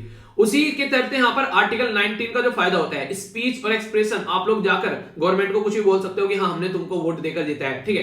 तो ये सारे अधिकार, कहीं पर एसोसिएशन आप लोग कर सकते हो, मूवमेंट कर सकते हो, ठीक है। अपना काम कर सकते हो किसी भी राज्य में जाकर जहां पर रिजर्वेशन नहीं दिया गया हो, लोकल एरिया में ज्यादा है, तो वहां पर जाकर आप लोग काम भी कर सकते हो। तो कहने का मतलब ये कि ये अधिकार भी आप लोग यहां पर मिल जाता है आर्टिकल 19 के तहत। ये सारे वो आर्टिकल जो इंपॉर्टेंट है, एग्जाम में डायरेक्ट क्वेश्चन बनते हैं, तो कंफ्यूजन नहीं होना चाहिए। ये तो मैच करने के लिए भी आते हैं, स्टेट पीसीएस के पेपर तो उठा के देखो आप लोग, ये लगेगा भाई साहब की पेपर जो है इसी क्लास से बना दिया उठाकर एग्जामिनर ने, पर लेकिन आप लोग सुनते ही नहीं हो ढंग से। सुना करो और फिर देखा करो। कल्चरल और इकोनॉमिक राइट के बारे में बात करें, और ये सारी पीपीटी मैंने पॉलिटी से उठाई है, ठीक है। पॉलिटी में सारी चीजें पढ़ा रखी है मैंने। आप लोग बोलोगे सुनने में नया नया लग रहा हो ना, कुछ नया पढ़ा रहे हैं सर, कुछ भी नया नहीं है भाई साहब, अगर ढंग से देखोगे तो, ठीक है। सारी चीजें पढ़ा रखी है आप लोगों को, बस वह थोड़ा टाइम हो जाता है तो आप लोगों की मेमोरी है वो पीके हो जाती है, ठीक है। तो इसलिए आप लोगों को ये चीजें नहीं लगने लगती है। वरना अगर आप लोग देखोगे ये चीजें पॉलिटी में पढ़ा रखी है बहुत डिटेल में, तो पॉलिटी को जाकर पढ़ो, वो इतनी इंपॉर्टेंट है। मतलब एक तरीके से 10 लाख से भी ज्यादा लोग जो है एक लेक्चर को देख चुके हैं, कुछ ऐसे भी लेक्चर 10 लाख होने वाले हैं। इतनी सारी पॉलिटी लेक्चर देखे जा चुके हैं लोगों के द्वारा, ठीक है। और ऐसे ऐसे लोग हैं जिन्होंने पॉलिटी के वीडियोस देख देख के, पॉलिटी और करंट अफेयर की वीडियोस देख देख के, मुझे अभी याद आते हैं कई सारे लोग हैं ना, उन्होंने मेल भी किया था, मैंने दिखाया था, पॉलिटी और करंट अफेयर की वीडियो देख के असिस्टेंट कमांडेंट, यूपीएससी के असिस्टेंट कमांडेंट का पेपर निकाल दिया। यानी कि पॉलिटी और करंट के क्वेश्चन आ गए अच्छे खासे, तो कई सारे लोगों ने दो चीजें कवर की, पॉलिटी और ये, इसके ऊपर भी एग्जाम निकाल दिया। मैं नहीं कह रहा हूं कि बस यही करके जाना है एग्जाम निकल ही जाएगा, पर लेकिन बहुत बड़ा सेक्शन आता है एग्जाम के अंदर, एक तरीके से मेक और ब्रेक वाली बात होती है, तो इसलिए हल्के में मत लेना। बहुत ही डिटेल में डिस्कस किया, बहुत ही मेहनत लगी है भाई साहब, ऐसे नहीं बनी है पूरी पॉलिटी की सीरीज। 180 करीब लेक्चर देखने को मिलेंगे। नहीं कहते कि वो क्या कहते हैं, खून निकल गया बनाते बनाते, खून तो नहीं खैर, मतलब एक तरीके से मेहनत की है यार, एक तरीके से, ऐसा नहीं है कि बस हवा में बना दी है। ठीक है, देखिएगा आप लोग जाकर, अगर किसी ने नहीं देखी है। कल्चरल और एजुकेशनल राइट मिलते हैं आप लोग को आर्टिकल 19 और आर्टिकल 30 के अंदर में। आप लोग अपनी कल्चरल लैंग्वेज को एंजॉय कर सकते हो, इसलिए बोलता हूं बाहर जाया करो तो अपनी लैंग्वेज बोलने से मत शर्माना, अगर कोई आप लोगों को अपनी लैंग्वेज का इंसान प्राणी मिलता है तो। ठीक है, इलेक्शन में वोट डालने का अधिकार मिलता है आप लोगों को सिटीजन होने के नाते। अगर आप लोग सिटीजन नहीं होते तो ये अधिकार भी आप लोगों को नहीं मिलता। इसी के साथ में आप लोग खुद भी इलेक्शन आप लोग लड़ सकते हैं। ठीक है, पार्लियामेंट की, स्टेट लेजिस्लेचर के, अगर आप लोगों को लगता है कि प्राइम मिनिस्टर बनना है, भाई साहब आने वाले 5 साल का टारगेट है यहाँ पर, तो आप लोग प्राइम मिनिस्टर के लिए इलेक्शन लड़ सकते हैं, या फिर आप लोग सीएम भी बन सकते हैं। अगर आप लोग देश के नागरिक हैं तो ये अधिकार आप लोगों को है। इसी के साथ में आप लोग जो है बेसिकली यहाँ पर पब्लिक ऑफिस में जा सकते हैं, जैसे बताया ना अभी, यहाँ पर प्रेसिडेंट हो गया, वाइस प्रेसिडेंट हो गया, जज हो गया, गवर्नर हो गया, अटॉर्नी जनरल हो गया। एक इंपॉर्टेंट क्वेश्चन और बताता हूं, ये भी एग्जाम में पूछे जा चुके हैं। रिजर्व बैंक ऑफ इंडिया का जो गवर्नर है वो ऐसा नहीं है कि इंडियन सिटीजन ही होना चाहिए, वो बाहर का इंसान भी बन सकता है जिसके पास में बाहर की सिटीजनशिप हो। ठीक है, तो ऐसा बिल्कुल नहीं है उसमें, क्योंकि वो संवैधानिक पोस्ट नहीं है। जैसे कि रघुराम राजन साहब के बारे में आप लोगों ने सुना होगा। ठीक है, तो वो रिजर्व बैंक ऑफ इंडिया के गवर्नर रहे। तो ये कुछ ऐसी बातें जो कि आप लोग को याद रखनी है, तो बहुत ही इंपॉर्टेंट है, इसके बारे में आप लोग को पता भी होना चाहिए, अपने अधिकारों के बारे में पता होना चाहिए। और जब अधिकारों के बारे में पता होगा भाई साहब, एग्जाम को तो आप लोग वो नहीं कहते उठा उठाकर पटक ही दोगे, पहले अपने अधिकारों के बारे में तो जानो। तो ये था पूरा इंपॉर्टेंट आर्टिकल। मैं आशा करता हूं आप लोगों के माइंड में कंफ्यूजन नहीं होगा। अब कुछ और बातें जो थोड़ा सा रिवाइज करा देता हूं। जैसे हम लोग बात करते हैं सिटीजनशिप के बारे में, तो मैंने भी आप लोगों को बता दिया, 5 से लेकर 11 तक देखने को मिलेगा। और अगर किसी को भी सिटीजनशिप दी जाती है हमारे देश में, तो ये है बेसिकली एक एक्ट, कानून, जिसके हिसाब से हम लोग उसको सिटीजनशिप देते हैं। यानी कि जो अफगानिस्तान से ये लोग आ रहे हैं, इनको सिटीजनशिप जो दी जा रही है वो इस एक्ट के हिसाब से दी जा रही है, जिसको बोलते हैं सिटीजनशिप एक्ट 1955। यानी कि ये कानून को यहां पर फॉलो करके दिया जाएगा। हमारी कंट्री में 26 जनवरी 1950 में हम लोगों ने अपना संविधान, हमारा प्यारा संविधान हम लोगों ने अडॉप्ट किया, जिसके बेस पर हम लोग आज के दिन में एक जगह टिके हुए हैं। ठीक है, पर लेकिन अगर बात करें यहाँ पर सिटीजनशिप एक्ट के बारे में, तो ये बहुत बार अमेंड किया जा चुका है, एक बार नहीं बहुत बार अमेंड किया जा चुका है। और ये जाकर आप लोग लेक्चर देखिएगा जो सिटीजनशिप वाला मैंने आप लोग को पढ़ा रखा है, उसमें ये सारी बातें मैंने काफी डिटेल में बता रखी है, तो आप लोग समझ पाओगे कि यहाँ पर कितनी बार इसको बेसिकली चेंज किया गया है। अगर बताऊं तो 1986 में किया गया, 92 में किया गया, 2003 में किया गया, 2005 में किया गया, और लेटेस्ट अभी 2019 में भी किया गया है। तो ये इंपॉर्टेंट है जो कि आप लोग याद रखिएगा। ठीक है, और सिटीजनशिप जो है वो 5 तरीके से हमारे देश में दी जाती है, और वो 5 तरीके कौन से हैं ये आप लोगों को बताना है। ठीक है, ये मैंने काफी डिटेल में आप लोगों से कवर किया था। ठीक है, तो 5 तरीके से सिटीजनशिप दी जाती है। 5 तरीके में जैसे बर्थ हो गया, डिसेंट हो गया, ठीक है, रजिस्ट्रेशन हो गया। चलिए 3 तो बता दी, 2 तो बता देना।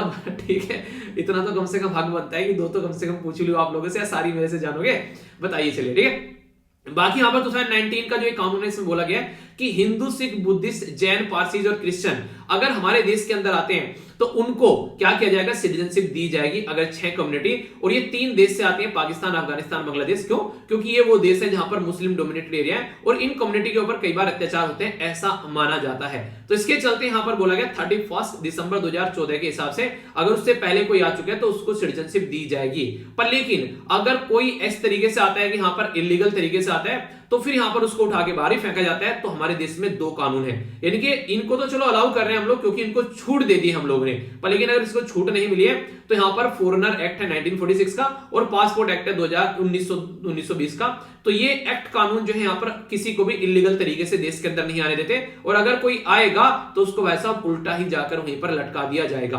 तो ये बातें हैं जो कि आप लोग के माइंड में क्लियर होनी चाहिए। और इसके अलावा भी आप लोग थोड़ा सा भी इंटरेस्ट रखते हैं कि यार थोड़ा सा और पता होना चाहिए सिटीजनशिप के बारे में, तो पूरा डिटेल में डिस्कस कर रखा है। सिटीजनशिप बाय पॉलिटी में जाकर बात करना, सिटीजनशिप बाय वे, पूरा आर्टिकल जाकर देखना, और इसका लिंक जो है मैं वीडियो के नीचे प्रोवाइड करा दूंगा। ठीक है, ताकि आप लोग इसको एंजॉय कर सके। ये जो आर्टिकल है ये नॉन कम्युनिकेबल डिजीज के बारे में बात कर रहा है, ऐसी बीमारी जो कि एक इंसान से दूसरे इंसान में जो है वो नहीं फैलती है। अगर किसी इंसान को कैंसर की बीमारी है तो उसी को रहेगी, किसी दूसरे को नहीं जाएगी। और किसी इंसान को अगर आज के डेट में बात करें, जैसे कोई ऐसी बीमारी है जो कि यहाँ पर किसी से को दूसरे से फैल सकती है, जैसे कि कोविड-19 की बीमारी, ये कम्युनिकेबल डिजीज आप लोग को देखने को मिलेगी।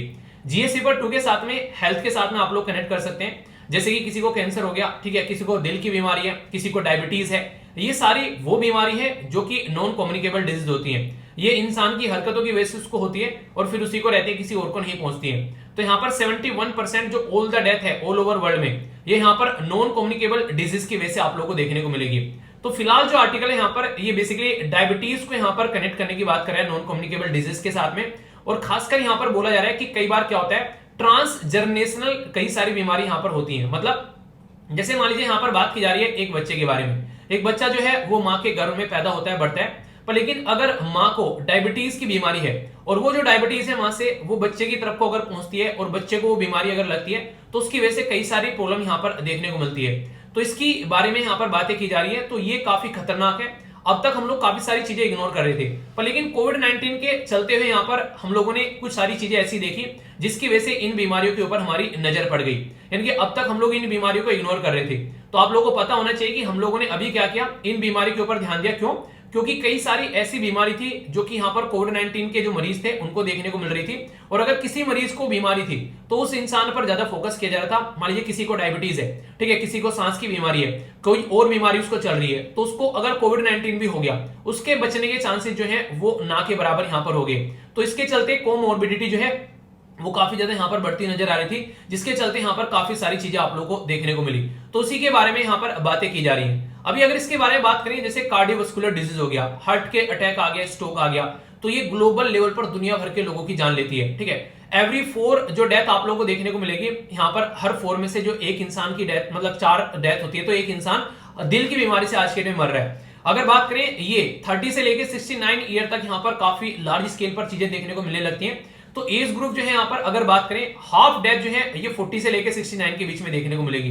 यानी कि जैसे जैसे एज बढ़ती है वैसे वैसे इंसान को अपनी एक्सरसाइज वगैरह बढ़ा देनी चाहिए, खाने पीने पर अच्छा ध्यान लेना चाहिए, वरना डायबिटीज, कैंसर और ये सारी बीमारी आप लोगों को देखने को मिलने लगती है अगर इंसान जो है वो हेल्दी नहीं रहता है। यानी कि हर एक ऐसा इंसान जिसकी एज जो है वो थोड़ी ज्यादा हो चुकी है, उनको अपना आइडियल जो है वो पुतिन को मान लेना चाहिए। ठीक है 70 साल की उम्र में भी इंसान जो है ये जिम में जाकर भाई साहब एक्सरसाइज कर रहा है, और वो भी उस टाइम पर जब यूक्रेन के अंदर वॉर चल रही है। तो कह रहा है कि तुम लड़ते रहो, मुझे अपनी हेल्थ पर फोकस देने दो, मेरी हेल्थ ज्यादा जरूरी है। तो इसलिए बोलते हैं कि इंसान जो है जैसे जैसे उम्र बढ़ रही है वैसे वैसे ये जवान होता जा रहा है, इसको टेंशन ही नहीं है इंसान को। ठीक है, तो ऐसे आप लोग समझ सकते हैं। तो हर एक, मुझे लगता है कि बुजुर्ग इंसान की जो आइडियोलॉजिकल जो थॉट होनी चाहिए वो पुतिन के जैसी होनी चाहिए कि हाँ मुझे पुतिन की तरह फिट रहना है। तो ये आप लोग समझ सकते हैं। 70 साल का इंसान हो, चेहरा देखकर उसको कोई बता सकता है 70 साल का है। मैं भी कुछ पिक्चर्स देख रहा था अटल बिहारी वाजपेयी जी के टाइम पर, जब उसके साथ में डिस्कशन किया जा रहा था, उस टाइम पर अटल बिहारी वाजपेयी जी हमारे प्राइम मिनिस्टर थे, उस टाइम पर भी ऐसे ही दिख रहा है। और आज की डेट में प्राइम मिनिस्टर मोदी साहब जो हैं उनके साथ में अगर बातें करते हैं तो उस टाइम पर भी ऐसे ही दिख रहा है। कोई ज्यादा फर्क लग नहीं रहा है इंसान के जो फेस में, अगर आप लोग देखोगे तो इस तरीके से आप लोग समझ सकते हैं। तो नॉन कम्युनिकेबल जो डिजीज है यहाँ पर अभी काफी ज्यादा सर्विस जो है वो डिसरप्ट हो गई, उनको मिल नहीं पाई यहाँ पर लेकिन फिर भी अलग से कुछ ना कुछ फोकस किया।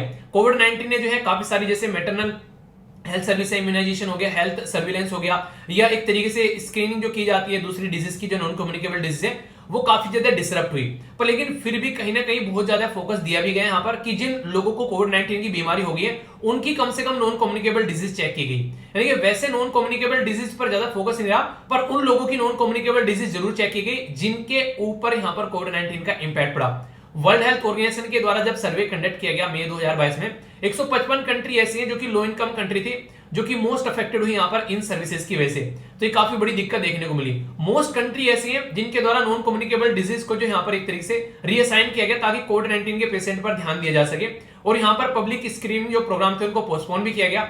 मेडिसिन नहीं थी, डायग्नोसिस नहीं था, टेक्नोलॉजी नहीं थी, इसके इशू देखने को मिले। तो ये कई सारी बीमारी और ज्यादा यहाँ पर बढ़ती हुई नजर आई। ठीक है, हालांकि डे टाइम का कम देखने को मिला क्योंकि इस बीमारी के बारे में कोई ज्यादा बात ही नहीं कर रहा था। पर लेकिन फिर भी यहाँ पर ये बोला जा रहा है कि आज की डेट में अगर बात करें पॉजिटिव इंपैक्ट यहाँ पर ये 2/3 जो कंट्रीज हैं आज के डेट में वो कलेक्ट कर रही हैं जो कोविड-19 के पेशेंट, खासकर जिनको नॉन कम्युनिकेबल डिजीज हैं, यानी कि जो पहले यहाँ पर कलेक्ट ही नहीं करती थी वो कलेक्ट कर रही है। क्यों? क्योंकि ऑलरेडी यहाँ पर दिक्कतें देखने को मिल रही है। तो इसके चलते आने वाले टाइम में हम लोग इनको यूज कर सकते हैं। टेलीमेडिसिन एक अच्छा तरीका है। तो ऑल द सोसाइटी अप्रोच कर रही है अचीव करने के लिए वर्ल्ड हेल्थ ऑर्गेनाइजेशन का 25% रिडक्शन में ओवरऑल, जो कि यहाँ पर आज के डेट में मोर्टेलिटी यानी कि डेथ होती है लोगों की, जो यहाँ पर इस तरीके की जो बीमारी है 2025 तक का, ये ऑलरेडी वर्ल्ड हेल्थ ऑर्गेनाइजेशन का टारगेट है। स्टार लगा लेना, यहाँ से क्वेश्चन आप लोगों के लिए कई बार बन जाते हैं। ठीक है, तो इसके चलते प्राइमरी हेल्थ सिस्टम पर फोकस देना पड़ेगा। तो अगर कल को चलकर किसी माँ को यहाँ पर ये बीमारी है, बच्चे तक न पहुंचे, तो उसके ऊपर फोकस देने की बात की जा रही है, उसको टैकल करने की बात की जा रही है। और ये काफी ज्यादा जरूरी भी यहाँ पर हो जाता है कल को चलकर अगर मां को बीमारी है और बच्चे को भी पहुंच गई तो उसके ऊपर टैकल करना पड़ेगा। तो नॉन कम्युनिकेबल डिजीज में जच्चा और बच्चा को कैसे लेकर चलें। कई बार आप लोगों ने देखा होगा, अगर नॉन कम्युनिकेबल डिजीज के बारे में वैसे बात करें, पर लेकिन ब्लड जो होता है, ब्लड अगर एक इंसान से दूसरे इंसान में दिया जा रहा है तो वहां पर दिक्कतें देखने को मिल जाती हैं, तो वो इश्यू निकल कर आते हैं। तो इस तरीके की बातें आप लोग कई बार यहाँ पर देख सकते हैं। तो इसलिए यहाँ पर इनके ऊपर बातें करनी चाहिए और कैसे सोल्यूशन निकाल सकते हैं वो सोल्यूशन भी देखना चाहिए ताकि इशू देखने को न मिले। तो ये इसके बारे में बात है, ठीक है। नेक्स्ट जो आर्टिकल है यहाँ पर ये इन्फ्लेशन के बारे में, इन्फ्लेशन काफी ज्यादा बढ़ रहा है, वो तो बढ़ता घटता रहेगा, उसके बारे में कोई बात नहीं है, पर बेसिक चीजें मैं आप लोगों को बताऊंगा कि आखिर मुद्दा क्या देखने को मिलता है, ठीक है। तो वो हम लोग डिस्कस करेंगे। बाकी इन्फ्लेशन अभी बढ़ रहा है फिर घट जाएगा, वो सब चलता ही रहता है, ठीक है। पर लेकिन स्टैटिक बेसिक पोर्शन आप लोगों को पता होना चाहिए जहां से क्वेश्चन बनते हैं, ठीक है।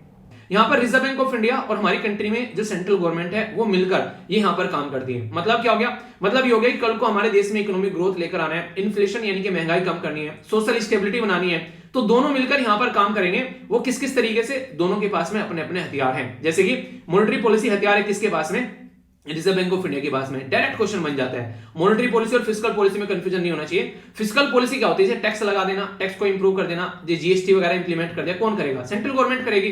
तो ये सारा काम फिस्कल पॉलिसी के अंदर में आता है। मॉनेटरी पॉलिसी बोलते हैं बेसिकली यहाँ पर मॉनेटरी पॉलिसी आरबीआई के अंदर ये सेंट्रल बैंक मैनेज करता है, ताकि देश के अंदर गोल क्या रहता है, चीजों को मैनेज किया जा सके। तो ये क्वेश्चन है बेसिकली मॉनेटरी पॉलिसी कमेटी का। इसके अंदर आप लोगों को टोटल मिलाकर कितने मेंबर देखने को मिलेंगे, टोटल मिलाकर 6 मेंबर देखने को मिलेंगे। 3 तो आरबीआई से निकल कर आते हैं और 3 आते हैं यहाँ पर गवर्नमेंट से, और इसमें रिजर्व बैंक के जो इंडिया के गवर्नर है वो हेड करते हैं मॉनेटरी पॉलिसी कमेटी को। याद रखिएगा, बहुत इंपॉर्टेंट है, प्रीलिम्स के अंदर क्वेश्चन बन चुका है, उसमें था स्टेटमेंट में कि जो फाइनेंस मिनिस्टर हेड करते हैं। तो ये सारे क्वेश्चन ही आप लोगों के सामने बेसिकली होते हैं, ठीक है। तो ये काम किया जाता है यहाँ पर। रिजर्व बैंक ऑफ इंडिया के बारे में कोई बेसिक इंफॉर्मेशन पूछ ले तो याद रखिएगा, रिजर्व बैंक ऑफ इंडिया तो वो यहाँ पर 1935 में 1 अप्रैल को बनाया गया था। इसी के साथ में यहाँ पर रिजर्व बैंक ऑफ इंडिया को नेशनलाइज किया गया था 1949 में। रिजर्व बैंक ऑफ इंडिया जो था उसका हेडक्वार्टर स्टार्टिंग में कोलकाता में था, फिर उसको मुंबई ट्रांसफर कर दिया 2 साल बाद ही 1937 में। और यहाँ पर बेसिकली ओसबोर्न स्मिथ ये पहले इसके गवर्नर थे, ये याद रखिएगा। मॉनेटरी पॉलिसी कमेटी हम लोग बना तो देते हैं, पर लेकिन कहां से बनाते हैं, तो हमारे जो basically reserve bank of India act 1934 में चेंज किया गया, उसके तहत हम लोगों ने मॉनेटरी पॉलिसी कमेटी बनाई, ठीक है। तो यहां पर याद रखिएगा इसके बारे में, तो ये काफी इंपॉर्टेंट है। ये एटलीस्ट 4 टाइम ईयर यहां पर मिलती है मॉनेटरी पॉलिसी कमेटी, जो मैंने डिटेल में आप लोगों को बता दी। मॉनेटरी पॉलिसी कमेटी को एक टारगेट दे रखा है कि इन्फ्लेशन इतना होना चाहिए, वो टारगेट क्या है, वो टारगेट आप लोगों को बताना है, ठीक है। तो ये कुछ बेसिक इंफॉर्मेशन मैंने आप लोगों को बता दी जो कि आप लोगों को पता होनी चाहिए। वैसे ये इन्फ्लेशन के बारे में 4-5 बार आप लोगों को बता चुका हूं, फिर से एक बार सुन लीजिए। इन्फ्लेशन को बेसिकली यहां पर 3 तरीके से आप लोग बढ़ा सकते हैं। डिमांड पुल इन्फ्लेशन होता है, मार्केट में किसी चीज की डिमांड बढ़ गई, इन्फ्लेशन बढ़ गया। डिमांड पुल इन्फ्लेशन जो रहता है वो यहां पर आप लोगों को देखने को मिलेगा। बेसिकली कैसा रहता है, यहां पर ये कहीं ना कहीं मार्केट में पॉजिटिव साइन देता है, मतलब डिमांड बढ़ रही है, सप्लाई प्रोवाइड करा दो तो मार्केट में जॉब भी बढ़ेगी और इकोनॉमी भी सही डायरेक्शन में चलेगी, तो ये अच्छे लेवल पर चीजों को बढ़ाता है। दूसरा होता है बुल्ट इन इन्फ्लेशन, यानी कि लोगों की सैलरी बढ़ रही है, सैलरी बढ़ी है तो सामान खरीदने जा रहे हैं, तो अच्छा है, उसके बाद पर यहां पर इकोनॉमी बढ़ती नजर आएगी कि हाँ लोग जो है सामान खरीद रहे हैं। इसीलिए गवर्नमेंट क्या करती है, कई बार काफी सस्ता लोगों को लोन दे देती है ताकि वो सामान खरीदे, और यहां पर तो इन सब चीजों से बेसिकली लोगों के हाथ में पैसा जा रहा है, तो इससे भी एक पॉजिटिव एक माना जाता है कि ऐसा इन्फ्लेशन हो रहा है तो वो इकोनॉमिक ग्रोथ को बढ़ाएगा। पर लेकिन जो ये कॉस्ट पुश इन्फ्लेशन, ये सबसे खतरनाक होता है। मान लीजिए हम लोग बाहर से तेल खरीद कर लेकर आ रहे हैं, क्रूड कच्चा तेल, क्रूड ऑयल, वो महंगा आने लगा, तो वो कहीं क्या काम करेगा, वो महंगा आने लगा तो हमारा देश में सारी चीजें महंगी होने लगेंगी। ये खतरनाक होता है इकोनॉमी के लिए बहुत ही ज्यादा है, और ये सबसे ज्यादा नेगेटिव इंपैक्ट डालता है। आप लोग आज के में मान लीजिए एक तरीके से जो रॉ मटेरियल है वो महंगा हो गया तो सामान बनने महंगे हो जाएंगे। जैसे हवा में गैस भरनी है तो गुब्बारे का प्राइस वही है, पर लेकिन गैस का प्राइस बढ़ गया तो गुब्बारे का प्राइस भी बढ़ जाएगा। इस तरीके से आप लोग समझ सकते हैं। क्रूड ऑयल भर रहे हैं गाड़ी में तो यहां पर उसका प्राइस बढ़ गया तो वो समझ सकते हैं। तो ये काफी ज्यादा खतरनाक होता है जो कि आप लोग अंडरस्टैंड कर सकते हैं, ठीक है। तो बेसिक इंफॉर्मेशन है, कोई भी कंफ्यूजन आप लोग को इसको लेकर नहीं होना चाहिए। अगर कंफ्यूजन हुआ तो उसको दूर करिएगा, क्योंकि सारी बातें माइंड में बिल्कुल क्रिस्टल क्लियर आप लोग को रहनी चाहिए। तो ये थी बेसिक इंफॉर्मेशन। एक आर्टिकल है यहाँ पर नेपाल के बारे में बातें कर रहा है, ज्यादा इंपॉर्टेंट नहीं है बेसिकली, कि नेपाल के अंदर भी रेमिटेंस जो है वो खत्म हो रहा है फिलहाल के टाइम पर, दिक्कतें देखने को मिल सकती है। पता चला नेपाल कल को चलकर श्रीलंका बन गया तो इश्यू देखने को मिल सकते हैं। तो ये आप लोग इग्नोर कर सकते हैं, ऐसा नहीं कि इसके ऊपर फोकस देना आप लोगों को ज्यादा जरूरी है, ठीक है। तो इसको आप लोग इग्नोर कर सकते हैं। बाकी एक इंपॉर्टेंट बात, आज फिर यहाँ पर इंग्लिश का एक सेशन है आप लोगों का, जो कि मैं आप लोगों से टेलीग्राम पर शेयर कर दूंगा। कल भी मैंने इंग्लिश का सेशन जो था वो आप लोगों का टेलीग्राम पर शेयर किया था, अगर आप लोगों को याद होगा तो मैंने, आप लोग देखते हैं यहाँ पर, एक सेकेंड, ठीक है। तो यहाँ पर ये इंग्लिश का सेशन था, तो यहाँ पर सेशन जो है ये मैंने शेयर किया था। इस तरीके से कई सारे सेशन है, आप लोग इनको देख सकते हैं अगर थोड़ी सी इंग्लिश इंप्रूव करना चाहते हैं। जैसे यहाँ पर बोला गया कि डिफरेंस क्या है, हाफ ए डोजन या फिर हाफ डोजन, यानी कि इनमें डिफरेंस क्या होता है। तो कई सारी ऐसी ग्रामेटिकल मिस्टेक्स जो होती हैं उनको भी करेक्ट करना यहाँ पर सिखाया जाता है। तो यहाँ पर इस तरीके से सेशन आप लोगों को एसएलवी पीडीएफ पर आप लोग जाओगे तो यहाँ पर मैं प्रोवाइड करा देता हूँ सारे, और जो क्वेश्चन होते हैं उनके आंसर हिंदी और इंग्लिश में सारी चीजें आप लोगों को देखने को मिल जाती हैं। तो थोड़ा सा गो थ्रू इसके अंदर हो लिया कीजिए आप लोग, ताकि आप लोगों के डाउट जो है वो यहाँ पर क्लियर होते रहे। ठीक है, तो ये बातें हैं जो आप लोग यहाँ पर समझ सकते हैं। बाकी अपना ध्यान रखिए साथ साथ में, क्योंकि देखिए बीमारी बढ़ती रही है, कोई दिक्कत नहीं है, सारी चीजें यहाँ पर चली रही है। पढ़ाई के साथ साथ में थोड़ा हेल्थ का भी ध्यान रखिएगा। ठीक है, इंडिया की जो ग्रोथ है वर्ल्ड बैंक के द्वारा बोला गया कि 8% यहाँ पर बेसिकली रहने वाली यहाँ पर। तो ये बातें वर्ल्ड बैंक के द्वारा यहाँ पर बताई गई हैं, क्योंकि कोविड-19 के चलते पहले चीजें रही, और अभी यहाँ पर जो यूक्रेन इशू चल रहा है और रशिया का, उसकी वजह से भी यहाँ पर चीजें यहाँ पर नीचे आ रही है। तो ये कुछ बातें आप लोग यहाँ पर समझ सकते हैं, जो यहाँ पर इसके द्वारा एक by annual south Asian economic focus, जो यहाँ पर अभी इनके द्वारा ये रिपोर्ट लेकर आएगी, ए न्यू वे फॉरवर्ड, तो ये रिलीज की गई वर्ल्ड बैंक के द्वारा, जिसके चलते यहाँ पर इसके बारे में डेटा बताया गया और यूक्रेन वॉर का इंपैक्ट यहाँ पर पड़ा है, वही बातें समझाई गई है। तो हल्का सा आइडिया रखिएगा कि इंडिया के बारे में क्या बातें की जा रही है। ठीक है, ज्यादा रटना नहीं है। बाकी यहाँ पर आप लोग देखते हैं, ये बेसिकली देखिए अलग अलग रीजन में अलग अलग डांस परफॉर्मेंस है। जैसे आसाम के अंदर बिहू आप लोगों को देखने को मिलता है, तो लोकल कई सारे डांस रहते हैं, ये मैच करने के लिए आप लोग आ जाते हैं। ठीक है, जैसे क्लासिकल डांस के बारे में आप लोग बताइए, हमारी कंट्री में कौन से राज्य में कौन सा क्लासिकल डांस होता है। ठीक है, तो ये जरूर याद रखिएगा, कई बार क्वेश्चन आप लोगों से बन जाते हैं। और यहाँ पर रिक्वेस्ट है यार बेंगलुरु वालों से, कहीं नॉर्थ में भी थोड़ी बारिश भेजिए, सारी बारिश आप ही एंजॉय करोगे। यहाँ पर हालत जो है खस्ता है, तो यहाँ पर थोड़ा सा बारिश इधर को भी थोड़ा फॉरवर्ड कीजिए। आगे अगर बात की जाए तो यहाँ पर 2+2 डायलॉग के बारे में बात की जा रही है, अभी इंडिया और यूएसए के बीच में देखने को मिली। तो बोला गया कि यहाँ पर कोई भी ह्यूमन राइट के इशू के ऊपर बात नहीं की गई, जिसमें बार बार यूएसए बदतमीजी करते हैं ना कि ह्यूमन राइट का हनन हो रहा है वो सब, तो वो मुद्दे यहाँ पर नहीं किए गए। बाकी वुमेन की एज के बारे में बात की जा रही है, तो उसको यहाँ पर सही तरीके से बढ़ाने की बात की जा रही है 18 से 21 साल। तो अभी डिस्कशन आगे बढ़ रहे हैं, तो देखेंगे जब आगे चीजें आएंगी। डेली अगर कोई ऐसे इशू आते हैं तो इग्नोर कर सकते हैं आप लोग। यूजीसी के द्वारा यहाँ पर स्टूडेंट्स को 2 प्रोग्राम का जो है ऑफर वो दिया जा रहा है, तो यहाँ पर कई सारे बच्चों ने बोला था सर अच्छा है, तो उसी को इंप्लीमेंट किया जा रहा है। बाकी सुडोकू है, आज 2 स्टार का है, इसको आप लोग भरिएगा, प्रोवाइड करा दूंगा, कई सारे बच्चे अच्छे से पार्टिसिपेट कर रहे हैं। आज के एसएलवी कमांडो जो है यहाँ पर ये है केसु चौरसिया। ठीक है, तो आप लोग भी यहाँ पर रेगुलर आंसर दे सकते हैं और आप लोग भी एसएलवी कमांडो बन सकते हैं, अगर रेगुलर आप लोग आंसर देते हैं प्रॉपर वे में। तो ठीक है, ऐसा नहीं कि एक दिन दिए और भागे। ठीक है, अरुणाचल प्रदेश में आपातानी ट्राइब पाई जाती है, ये मैंने काफी डिटेल में आप लोगों से डिस्कस किया था इनके बारे में। याद रखिएगा, जीरो वैली भी आप लोगों से कई बार पूछ ली जाए, तो इसके बारे में आप लोग याद रख सकते हैं। बाकी ये कुछ बेसिक इन्फॉर्मेशन है जो मैंने यहाँ पर स्लाइड के अंदर डाल दिया, हल्का सा नजर डाल लेना, कोई डाउट आप लोगों को नहीं होना चाहिए। आज का डिस्कशन यहीं पर समाप्त करते हैं। 2 क्वेश्चन टेलीग्राम पर पोस्ट करूंगा आंसर राइटिंग के लिए, उनको जरूर आप लोग देखिएगा और एक दूसरे का आंसर भी आप लोग मैच कर सकते हैं। ठीक है, यहां से जाकर पीडीएफ डाउनलोड करना, फ्री ऑफ कॉस्ट मिल जाएगी। नेक्स्ट लेक्चर मिलता हूं, तब तक के लिए बड़ों को नमस्ते, छोटों को प्यार, छोटी सी लाइफ एंजॉय करार। मिलता हूं नेक्स्ट लेक्चर में, तब तक के लिए जय हिंद।